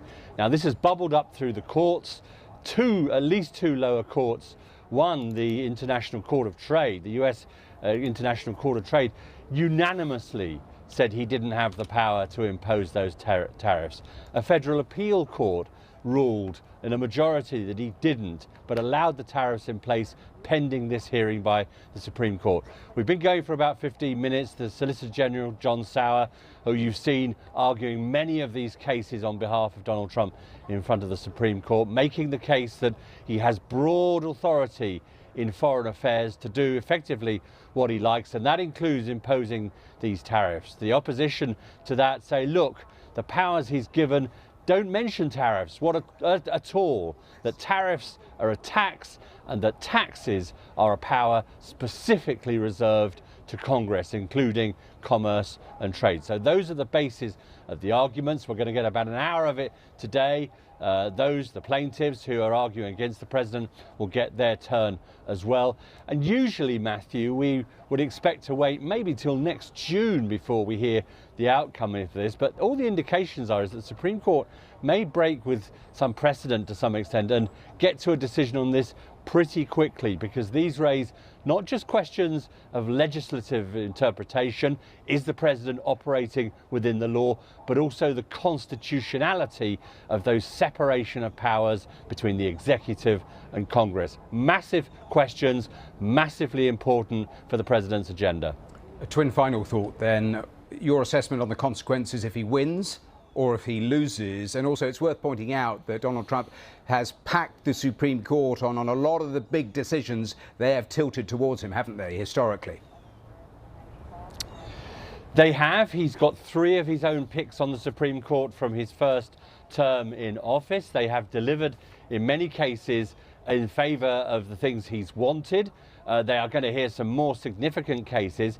The small caveat I would add to that is that some of these conservative justices do have very firm views about the originality of the Constitution, or originalism as they call it here, interpreting the Constitution as the Founding Fathers wanted it. And it's worth noting that the plaintiffs, those arguing against Donald Trump, many of them are being backed by conservative legal organisations who don't like this overreach, as they would see it, of presidential power. They're in favour of a lot of executive power. But in this particular case, there are a lot of conservative voices that don't like it. Gary O'Donoghue there at the Supreme Court. Thanks very much. You set the story up perfectly in terms of the importance of what we're seeing there. Thanks so much for being here on the programme. Before we take a break, just time to tell you, coming up next on Verified Live, we will have the latest on Shein opening its first permanent shop in a major Paris department store amid protests outside of that shop. The Chinese fast fashion retailer says it's temporarily suspending online sales in France after the French Prime Minister's office confirmed formal proceedings are underway to suspend its website. Also, we have a special report on an organised crime network enabling migrants to work illegally across the UK. BBC reporters go undercover as asylum seekers and find out how to make thousands selling illegal cigarettes and vapes. So both of those stories are coming up. We'll also have the very latest about that prisoner released from Wandsworth Prison 6 days ago by mistake. All of that here in just a moment or two.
In a 24-hour news cycle, patience can be so frustrating, but it's a crucial tool. I don't rush to be the first. I strive to get it right. I'm Lucy Hockings on BBC News Now.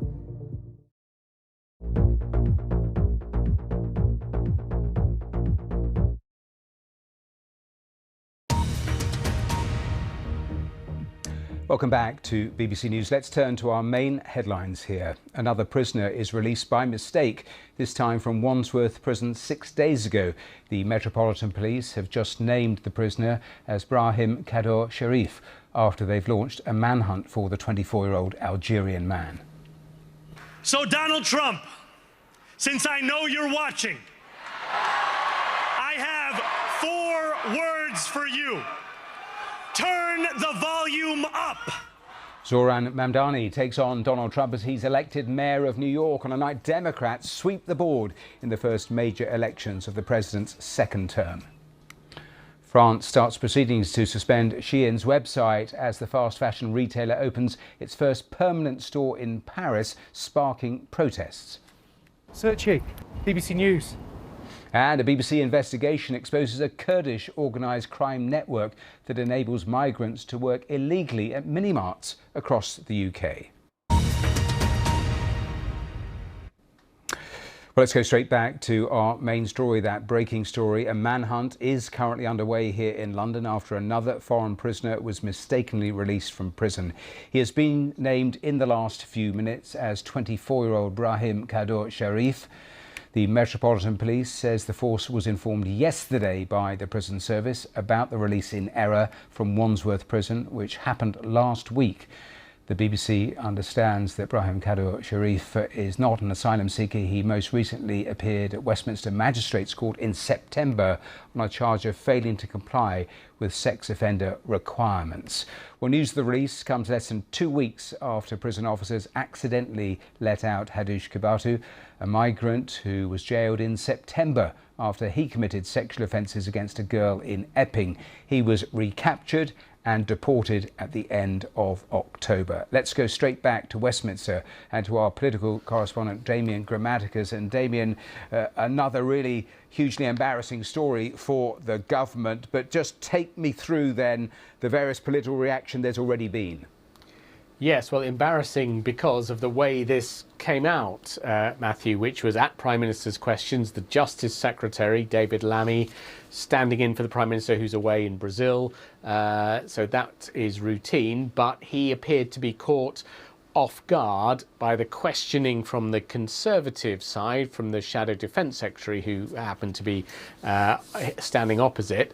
And Mr. Lammy didn't answer directly the questions being put to him about whether another offender had been released. I think the confusion for Mr. Lammy may have been that he wasn't sure if those questions related to an asylum seeker. But then emerged a few minutes later, the Conservative shadow stood up and said, well, the newspaper, the Daily Telegraph, is just reporting this fact.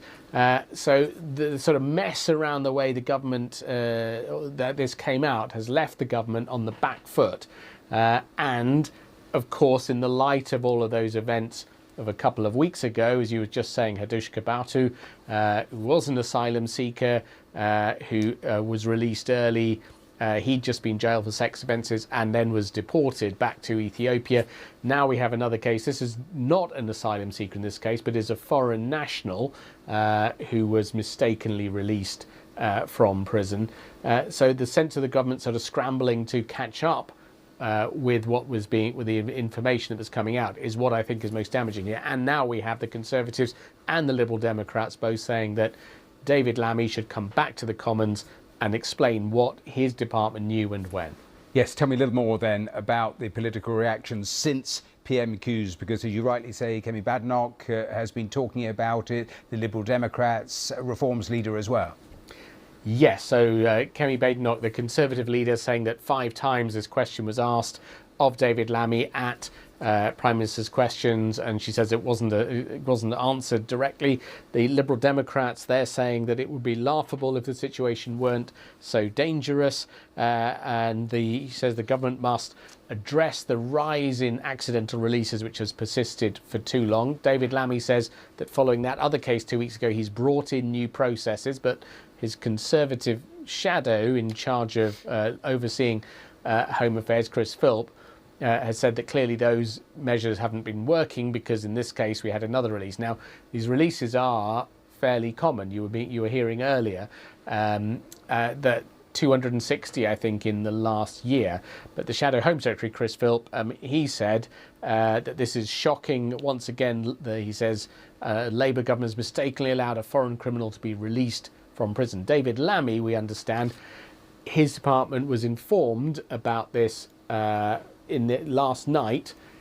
He wasn't clear about the details about the question that was being asked, and therefore his what we understand is that it's thought that the view from his side is that it would have been irresponsible to address the question at the time without the full details and without being clear about what the question referred to, because it should have been for the police or others to first release the public information about this latest case.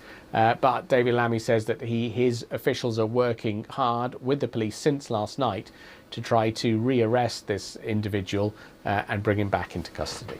Damien, with the latest there from Westminster, thanks very much for now. Let's speak to the former governor of HMPs Belmarsh and Brixton prisons, John Podmore. And John, good to have you here on the programme. Your reaction to this latest development today?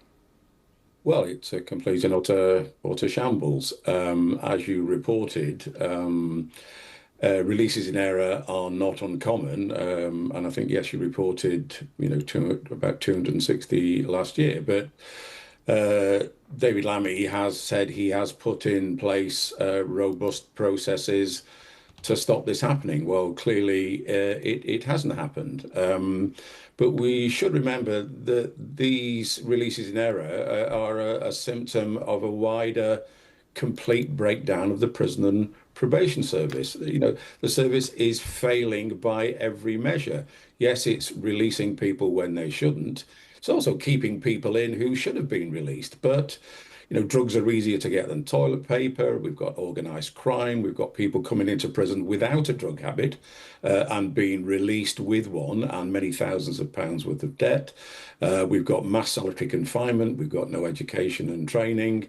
And yes, the Labour Party will say they inherited a mess. But since they inherited a mess, all they seem to have done is promote those responsible rather than hold them to account. So, David Lammy needs to get a grip. And what he also needs to do is... Well, before you go on to make another point, John, and sorry to dive in, because you made several points and I want to pick up on one. In terms of all of the publicity from a couple of weeks ago, now this, we had from David Lammy in the intervening time all those new measures that he said he was bringing in, which included the governor being involved when it came to the release process. Just give us an idea for people watching, how does that process work when it comes to letting out a prisoner? Well, it's complicated, and to the best of my knowledge, it's sometimes since I was operationally involved, it's fairly analogue. To be fair, it can be complicated insofar as someone comes into custody. They will be on remand. They might have been in police custody. Eventually, they will get a sentence, and sentences can be complicated because they could be part suspended. There will be a release date that's dependent on the early release scheme. So actually calculating a release date once someone has been sentenced isn't easy. You've got to take into account remand time. You've got to take into account police custody time. Now, you would think in this day and age, this is a system that can be easily computerized and all the complexities can be dealt with. And certainly in the days of AI, that's the way it should go. But to the best of my knowledge, it is still analog and therefore fraught with failure, which goes back to what I was saying earlier on, it's about leadership and management at the top. And what we're going to get is a junior member of staff thrown under the bus again. Yes, just a final twin thought then, because, you talk and others have talked about the strain on the wider prison system, and David Lammy has acknowledged that, talking about it being broken, but there will be huge public concern, won't there? And isn't talk of a wider systemic failure perhaps an easy excuse here for pretty basic failings? Well, how do basic failings come about? And these aren't one-offs. They're happening on a routine basis. 260. So the system is broken. If the system is broken, you've got to fix the system. And to fix the system, you've got to have, in the short term, it's about leadership. Maybe at another time we can talk about how the probation system and the prison system, could be totally reorganized. That's for a longer term view. But what the prison service needs at the moment is an injection of proper leadership, an injection at the top of someone with a track record of leadership. And at the moment, that's missing, because it takes more than throwing some junior staff under the bus to sort these failures out.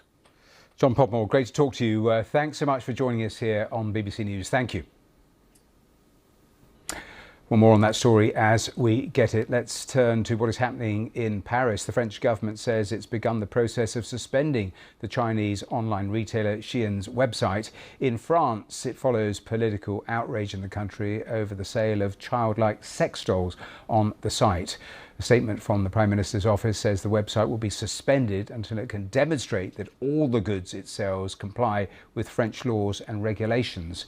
Well, earlier, protesters gathered outside a landmark department store in Paris ahead of the opening of the retailer's first bricks and mortar outlet, many carrying placards reading "Shame on Shein."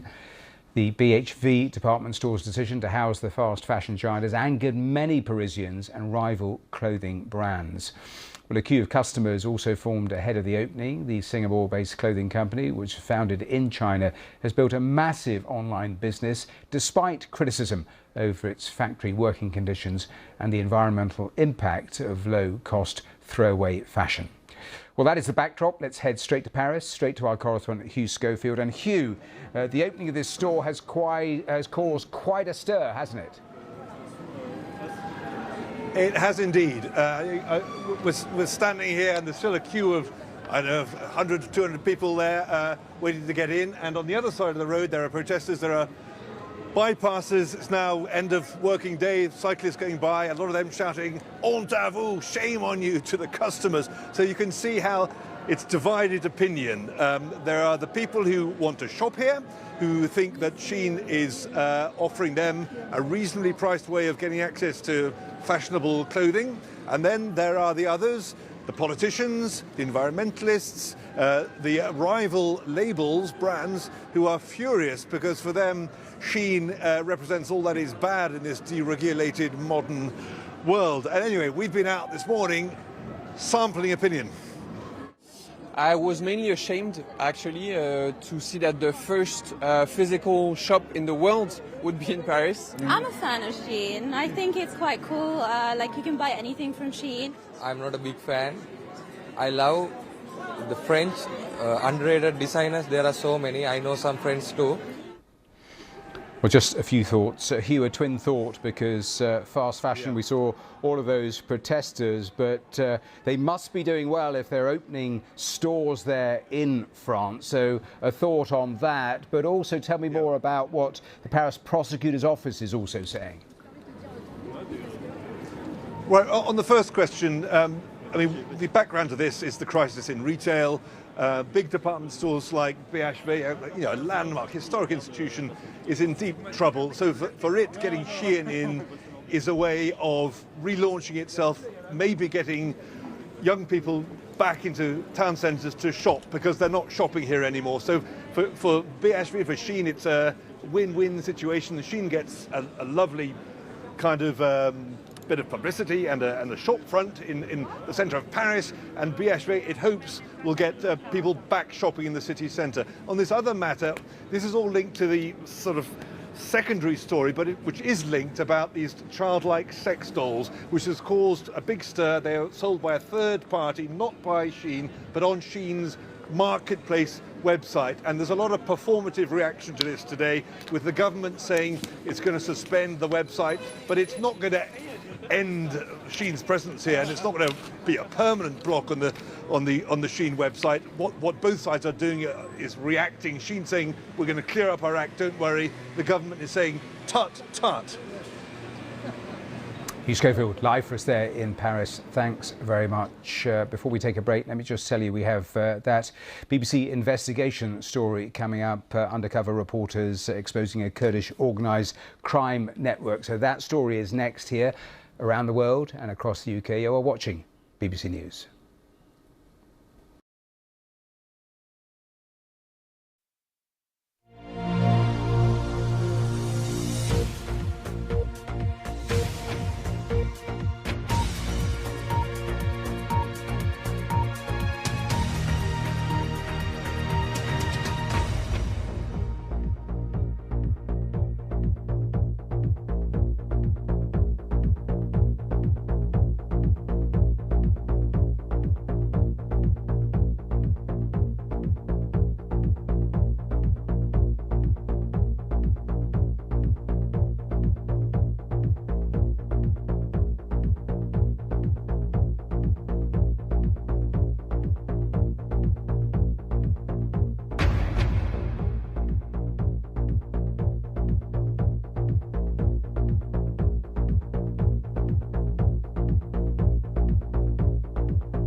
Straight to breaking news, more news on our main story, the news that a 24-year-old Algerian mistakenly released from prison. The name, we had that a bit earlier, Brahim Kadour Sharif. We know that he appeared recently at Westminster Magistrates Court in September on a charge of failing to comply with the sex offender requirements. So the news emerging earlier in the day that he was released by mistake 6 days ago. There is a manhunt. Now, the Conservatives' Shadow Home Secretary Chris Philp has been talking in the last little while. Let's hear a little of the latest political reaction. The Deputy Prime Minister gave disgraceful answers. He, in my view, was dishonest with Parliament and with the country, because we're now told that as he was asked 5 times about the mistaken release of foreign offenders, he had in his folder, in his papers, a briefing about this man, this Algerian man, who was mistakenly released 6 days ago from Wandsworth Prison. And instead of being honest with the public and honest with Parliament and telling us about that, instead, he chose to hide it, he chose to shout, he chose to bluster, instead of being straightforward and honest. So I think, I'm afraid, the Deputy Prime Minister's performance at PMQs today was nothing short of disgraceful. Specifically, though, he was asked about whether an asylum seeker had been released, and the man who was released was not an asylum seeker. I think that is dancing on the head of a pin. Clearly, the release of a foreign national criminal, a man with previous sex offences, is relevant. It is germane to the question that was asked, and despite the fact David Lammy was standing there with the briefing notes in his folder, he chose not to tell the public and Parliament. Instead, he shouted and he blustered. He hid the truth. He was dishonest with Parliament and dishonest with the public. When did your party know about this release?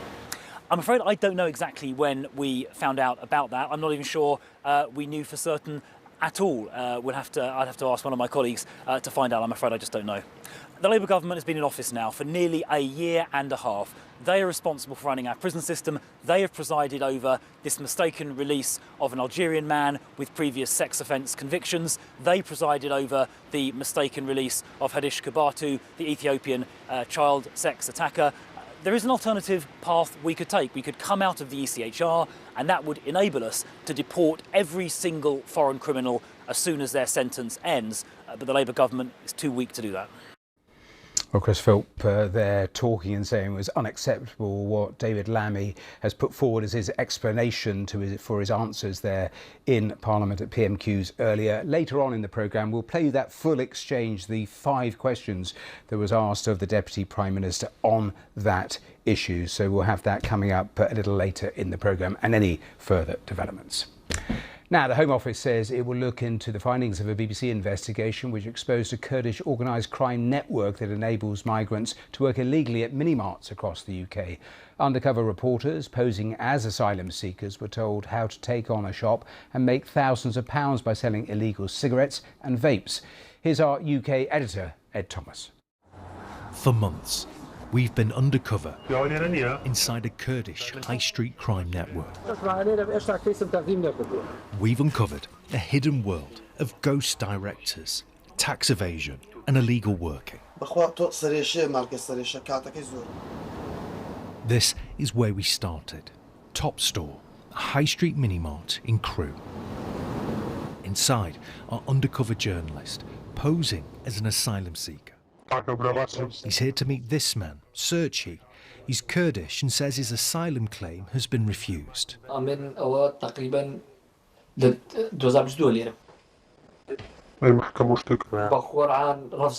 But somehow, he says he owns this mini-mart and now wants to sell.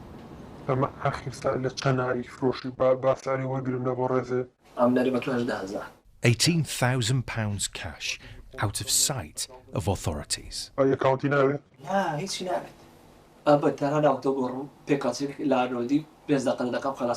a sale off the books, no documents.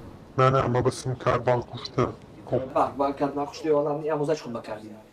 how does Serchi deal with utility bills? And what about tax? And all this is driven by organised crime. The sale of counterfeit and smuggled illegal cigarettes. This is where he hides them, an untaxed stash car.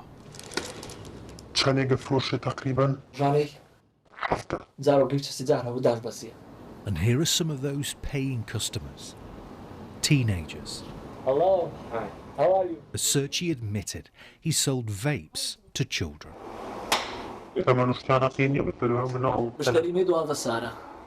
at the front of the mini-mart, Serchi, BBC News. We found the owner. You're an asylum seeker with no right to work. Why are you running a mini-mart? You're selling illegal cigarettes from Top Store. No, bro, I have a paper, I have everything. You've sold vapes to children. No, bro, no, you lie. Serchi told us he had paperwork proving he had the right to work. So how is all this criminality possible? In full view of authorities. In Crewe, Serchi told our undercover reporter how it was done. He pays someone else to put their name on official documents. A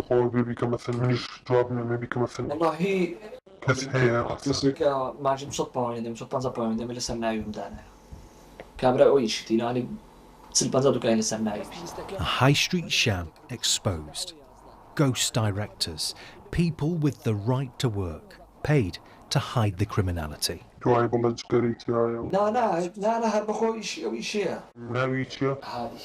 And mask the real owners, like Serchi.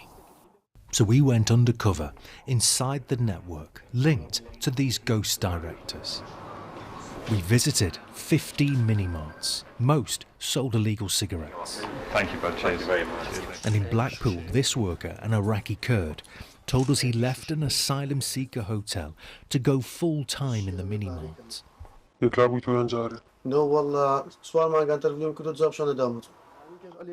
He said he was exhausted, working 14-hour days, 7 days a week. And how does he handle illegal working when faced with trading standards? The organised crime, illegal working, thriving on our high streets. Well, the Home Office says it will investigate the findings of Ed's report. The Home Secretary, Shabana Mahmood, says illegal working and linked organised criminality creates an incentive for people to come here illegally. The government has added its increased enforcement action with a 51% rise in raids, banned dodgy directors and removed more than 35,000 people with no right to be here in the UK. We're back with more headlines, especially on that prisoner release, in just a moment or two.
Live from London, this is BBC News.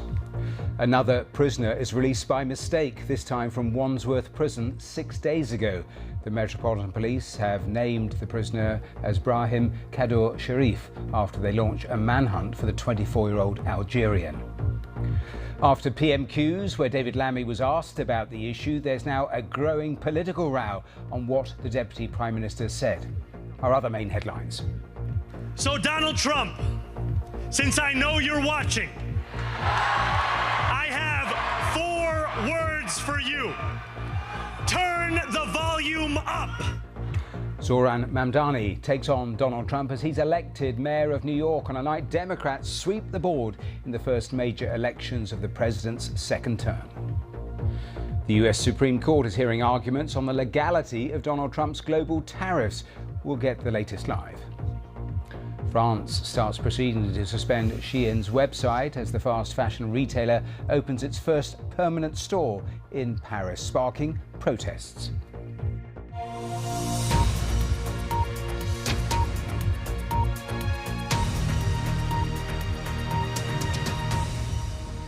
Welcome to BBC News, and let's continue with that major breaking news because a huge manhunt is underway in London after another foreign prisoner was mistakenly released from prison. He's been named in the past hour as Brahim Kadur Sharif, a 24-year-old Algerian. The Metropolitan Police say the force was informed by the prison service about the mistaken release from HMP Wandsworth last week. The BBC understands that Kadur Sharif has committed multiple offences, including a sex offence. A spokesman for the Prime Minister said the mistaken release was unacceptable and the circumstances would be forensically looked at.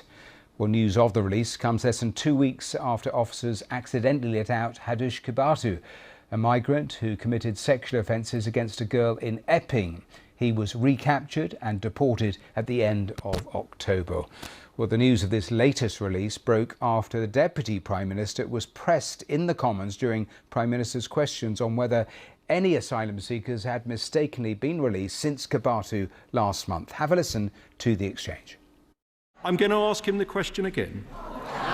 Can he reassure the House that since Kibatu was released, no other asylum-seeking offender has been accidentally let out of prison? It's a very specific question for him to answer.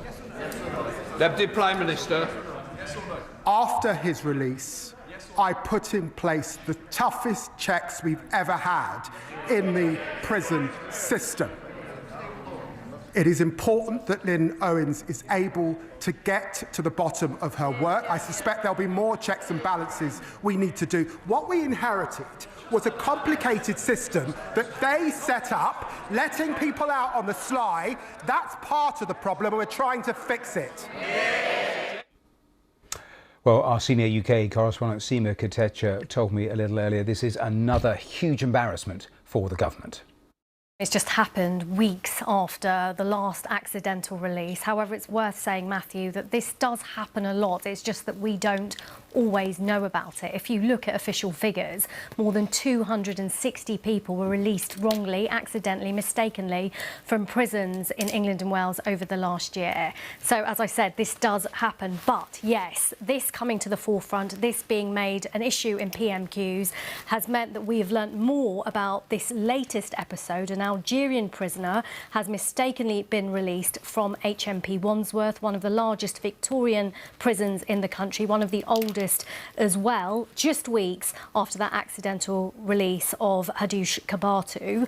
The Metropolitan Police confirmed that this had happened just shortly after PMQs in a statement, saying shortly after 1 o'clock on Tuesday, the 4th of November, that was yesterday, the prison service informed the police that a prisoner had been released in error from HMP Wandsworth on Wednesday, 29th of October. So this man has not been released yesterday or the day before, but a week ago. Well, I'll come to that point. I'll come to a little more about David Lammy and those exchanges in the Commons. But first of all, tell us more about what we know about this 24-year-old. Why was he in jail in the first place? Do we know?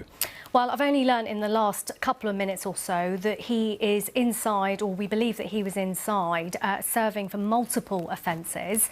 One of those offences is a sex offence, but prison sources tell me it is a minor offence. Now, arguably, a sex offence is never a minor offence, but I'm attributing that to my sources. That's what we know. We don't know what the other offences are. As I said, we know that he is not an asylum seeker. That's what I have been told.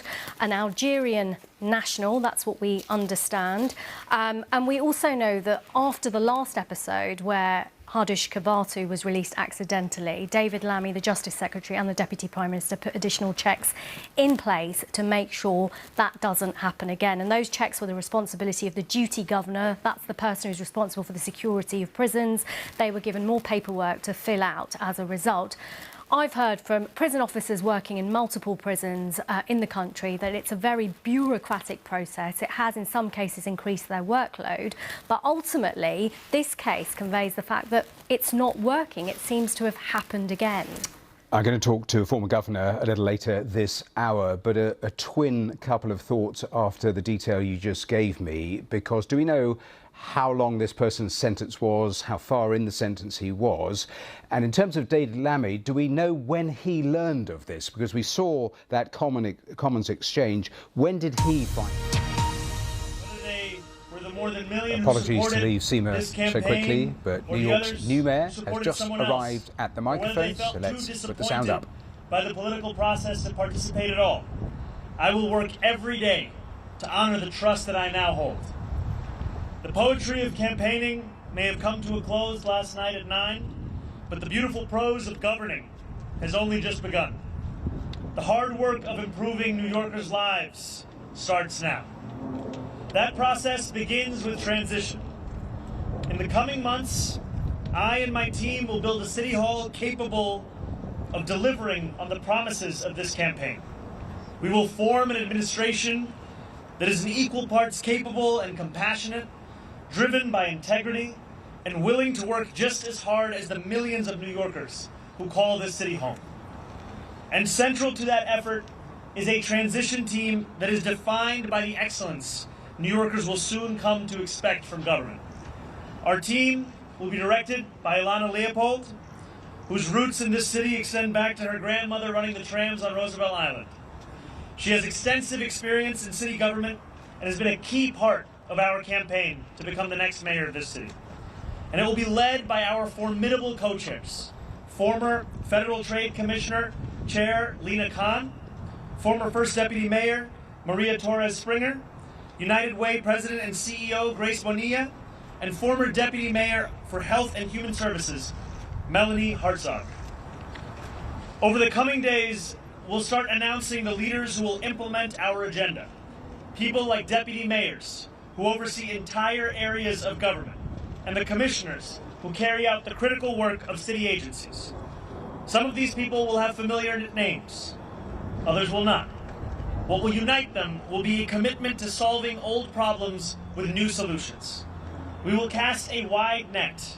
We will speak to the organizers on the front lines of the fight to improve our city, government veterans with proven track records, policy experts from around the country and the world, and working people who know better than anyone what their neighborhoods need. Throughout this campaign, I have worked hard to be accessible and transparent with New Yorkers. That same spirit will animate this transition and the city hall we build, because New Yorkers deserve a government that they can trust. And on January 1st, when our city celebrates the inauguration of a new administration, let us also celebrate a new era for our city, one that we all feel invested in and whose success we all work to achieve. Now, it is my pleasure to invite Ilana Leopold to deliver a few words. Thank you. Thank you. Good morning. My name is Ilana Leopold, and I'm very honored to serve as the Executive Director of Mayor-elect Mamdani's leadership team. I want to thank Zoran for his faith in me, both on the campaign trail and in this next exciting chapter of this movement. As a third-generation New Yorker, raised in Mitchell-Lama housing and educated at CUNY, I bring to this... Well, that news conference has only just started there with Zoran Mamdani, who absolutely defied all sorts of odds to take that victory last night in the run for the new mayor of New York. Of course, Donald Trump for months has opposed him, then Andrew Cuomo, who was a Democrat, who Mamdani beat in the primaries. He ran as an independent, but he saw him off as well, and he had a huge demographic amongst young people, and his campaign absolutely rooted in working people. He talked about free buses, he talked about childcare, so all of those things are comfortably getting him across the line on a big night for Democrats in all of those elections across America. Well, Neda Tawfik, our correspondent, has been watching all those events through the course of a dramatic night. A decisive win and a new progressive star. Zohran Mamdani has made history as the first Muslim and South Asian mayor-elect of New York City. The 34-year-old Democratic Socialist promised a new era of leadership, one that would seek to unite rather than divide, and that would put working-class people first. In this moment of political darkness, New York will be the light. Here, we believe in standing up for those we love. Whether you are an immigrant, a member of the trans community, one of the many black women that Donald Trump has fired from a federal job, a single mom still waiting for the cost of groceries to go down, or anyone else with their back against the wall, your struggle is ours too. So Donald Trump, since I know you're watching, I have 4 words for you. Turn the volume up. Zohran Mamdani has gone from a long-shot candidate to a national figure in a matter of months. He's run a masterful campaign, one that has excited young and disaffected voters desperate for new energy to combat President Trump. I have not felt this much hope in a decade. Given the current political status of this country, given what's going on in the world, I'm just in shock and I'm in awe, but for the first time in so long, I feel hope. This is what America truly is. I'm so excited. We're building a new movement. We're building hope and positivity. I feel great. America will feel great. New York will feel great. The New York race wasn't the only one seen as a key test of voters' moods. In neighboring New Jersey, Democrat Mikey Sherrill won the governor's race over the Trump-endorsed Republican. And in Virginia's governor race, Democrat Abigail Spanberger became the first female to lead the state. Like Mamdani, both women focused on affordability, but unlike him, they were moderate establishment Democrats. President Trump blamed the bad night on the fact that he wasn't on the ballot. Neda Tawfik, BBC News, New York. Well, if there's more from that news conference, we'll return to it. Next up, though, on the programme, we're talking tariffs. Of course, the Supreme Court has started hearing that case to see if Donald Trump's tariffs that he introduced in April are legal. So we're talking about that next here on today's Verified Live. Around the world and across the UK, you're watching BBC News. Ever worry that you're drinking too much? Take back control with Or Health. Or Health provides access to medication proven to help. A daily pill to drink less, or to quit drinking altogether.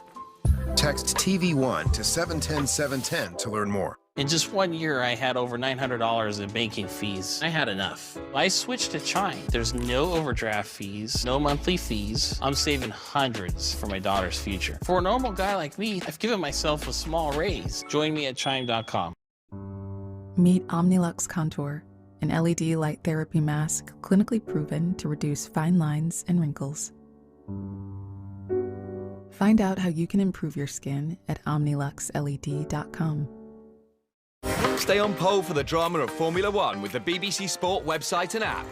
With live text commentary, expert analysis and insight from the pit lane, plus interviews, gossip, championship standings and race calendar. Go online or download the app now.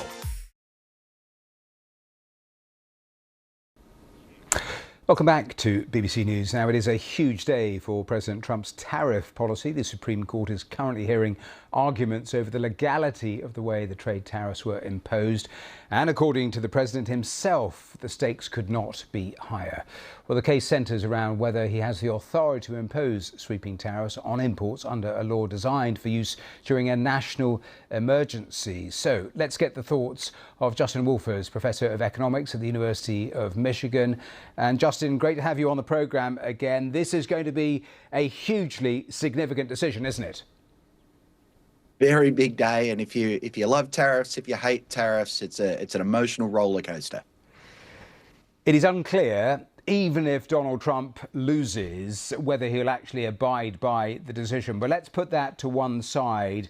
Give me your assessment of the impact that tariffs have had there in the US and elsewhere.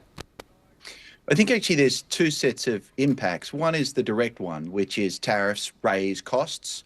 Those higher costs lead to lower profits for American businesses, or when they pass them on, higher prices for American consumers. That's the fairly direct thing. The second thing may be even larger, which is that America has shown itself to be a combative and often unwilling trading partner, an unreliable trading partner, and it's sort of tipped the bucket on the global trading system. And so you're seeing countries all around the world reorganizing, looking for more stable friends, and America's reputation, quite sadly, has never been lower among folks who otherwise would be our allies. And of course, it has created a huge amount of uncertainty. I mean, Donald Trump keeps talking about trillions being raised. Sometimes he uses the figure 17 trillion, sometimes it's 19 trillion. I mean, if that was true, we wouldn't have a government shutdown. But what is the truth of money raised and where it is going? Mate, if any of those numbers were true, we could all be on yachts right now. It would be terrific. I don't know why the bloke doesn't just say 11 gajillion and get on with it. When you're making numbers up, just be transparent about it. Look, the reality is that a tariff is a tax. Roughly speaking, this tax raises about $30 billion in revenue per month. The president sometimes boasts about that. Ironically, as we're speaking right now, his Solicitor General is in front of the Supreme Court arguing that this tariff is not a tax, that it is meant to shape what others do rather than to raise revenue, and that the revenue is merely incidental. So they say one thing one day, something different the next. You obviously follow this incredibly closely, and we've talked to you at so many times. I mean, one of the arguments is that he's using the powers under a national emergency, because normally Congress does all of this. What is the national emergency? Yeah, so there's actually two really big legal issues here. So we start with the Constitution says the power to tax rests with Congress, and that's a really foundational to the start of America's democracy. So the first question is, does the International Powers Act, which he's relying on, does it delegate the power to tariff from the president to the Congress? That's most of what the argument's been about at the Supreme Court. That's an act that actually doesn't use the word tariff anywhere, but the White House has said, yeah, but it's kind of there if you squint and hold it up to the light. The second thing is, even if it does give him the power, then it's an emergency power. And so to me, as an economist, not a lawyer, the much deeper, much harder question is, what is the national emergency? President Trump claims that it's bilateral trade deficits. If you talk to any economist with a pulse, they'll tell you that bilateral trade deficits are the most uninteresting thing in the world, that I have a bilateral trade deficit with my hairdresser. I sell her a lot of stuff. She doesn't sell me a lot of stuff, and that ain't a national emergency. Justin, she sells me a lot of stuff, I should say, the other way around, but you know what I mean. Justin Wolfers, we have to leave it there because that news conference that is currently going on with New York's new mayor, he is just taking some of the first questions. So let's cross back. Been missing in our leaders in this city, and I'm excited to be the first immigrant to lead this city in generations, and excited more, frankly, to deliver on an agenda of affordability alongside these incredible co-chairs for New Yorkers across the 5 boroughs. Right here, sorry, we're gonna go to Josie right here. Hey, how are you? Obviously the members of your transition team span different realms of experience. However, I'm not seeing people who specialize in education or public safety, which are two major arms of your agenda. Are you looking to add people with that type of experience to the transition team? And then this morning, FDNY Commissioner Tucker Nation. I know you've talked about adding people to your future administration who span ideologies. Do you have any concern that maybe some of them won't want you? I look at these 4 incredible co-chairs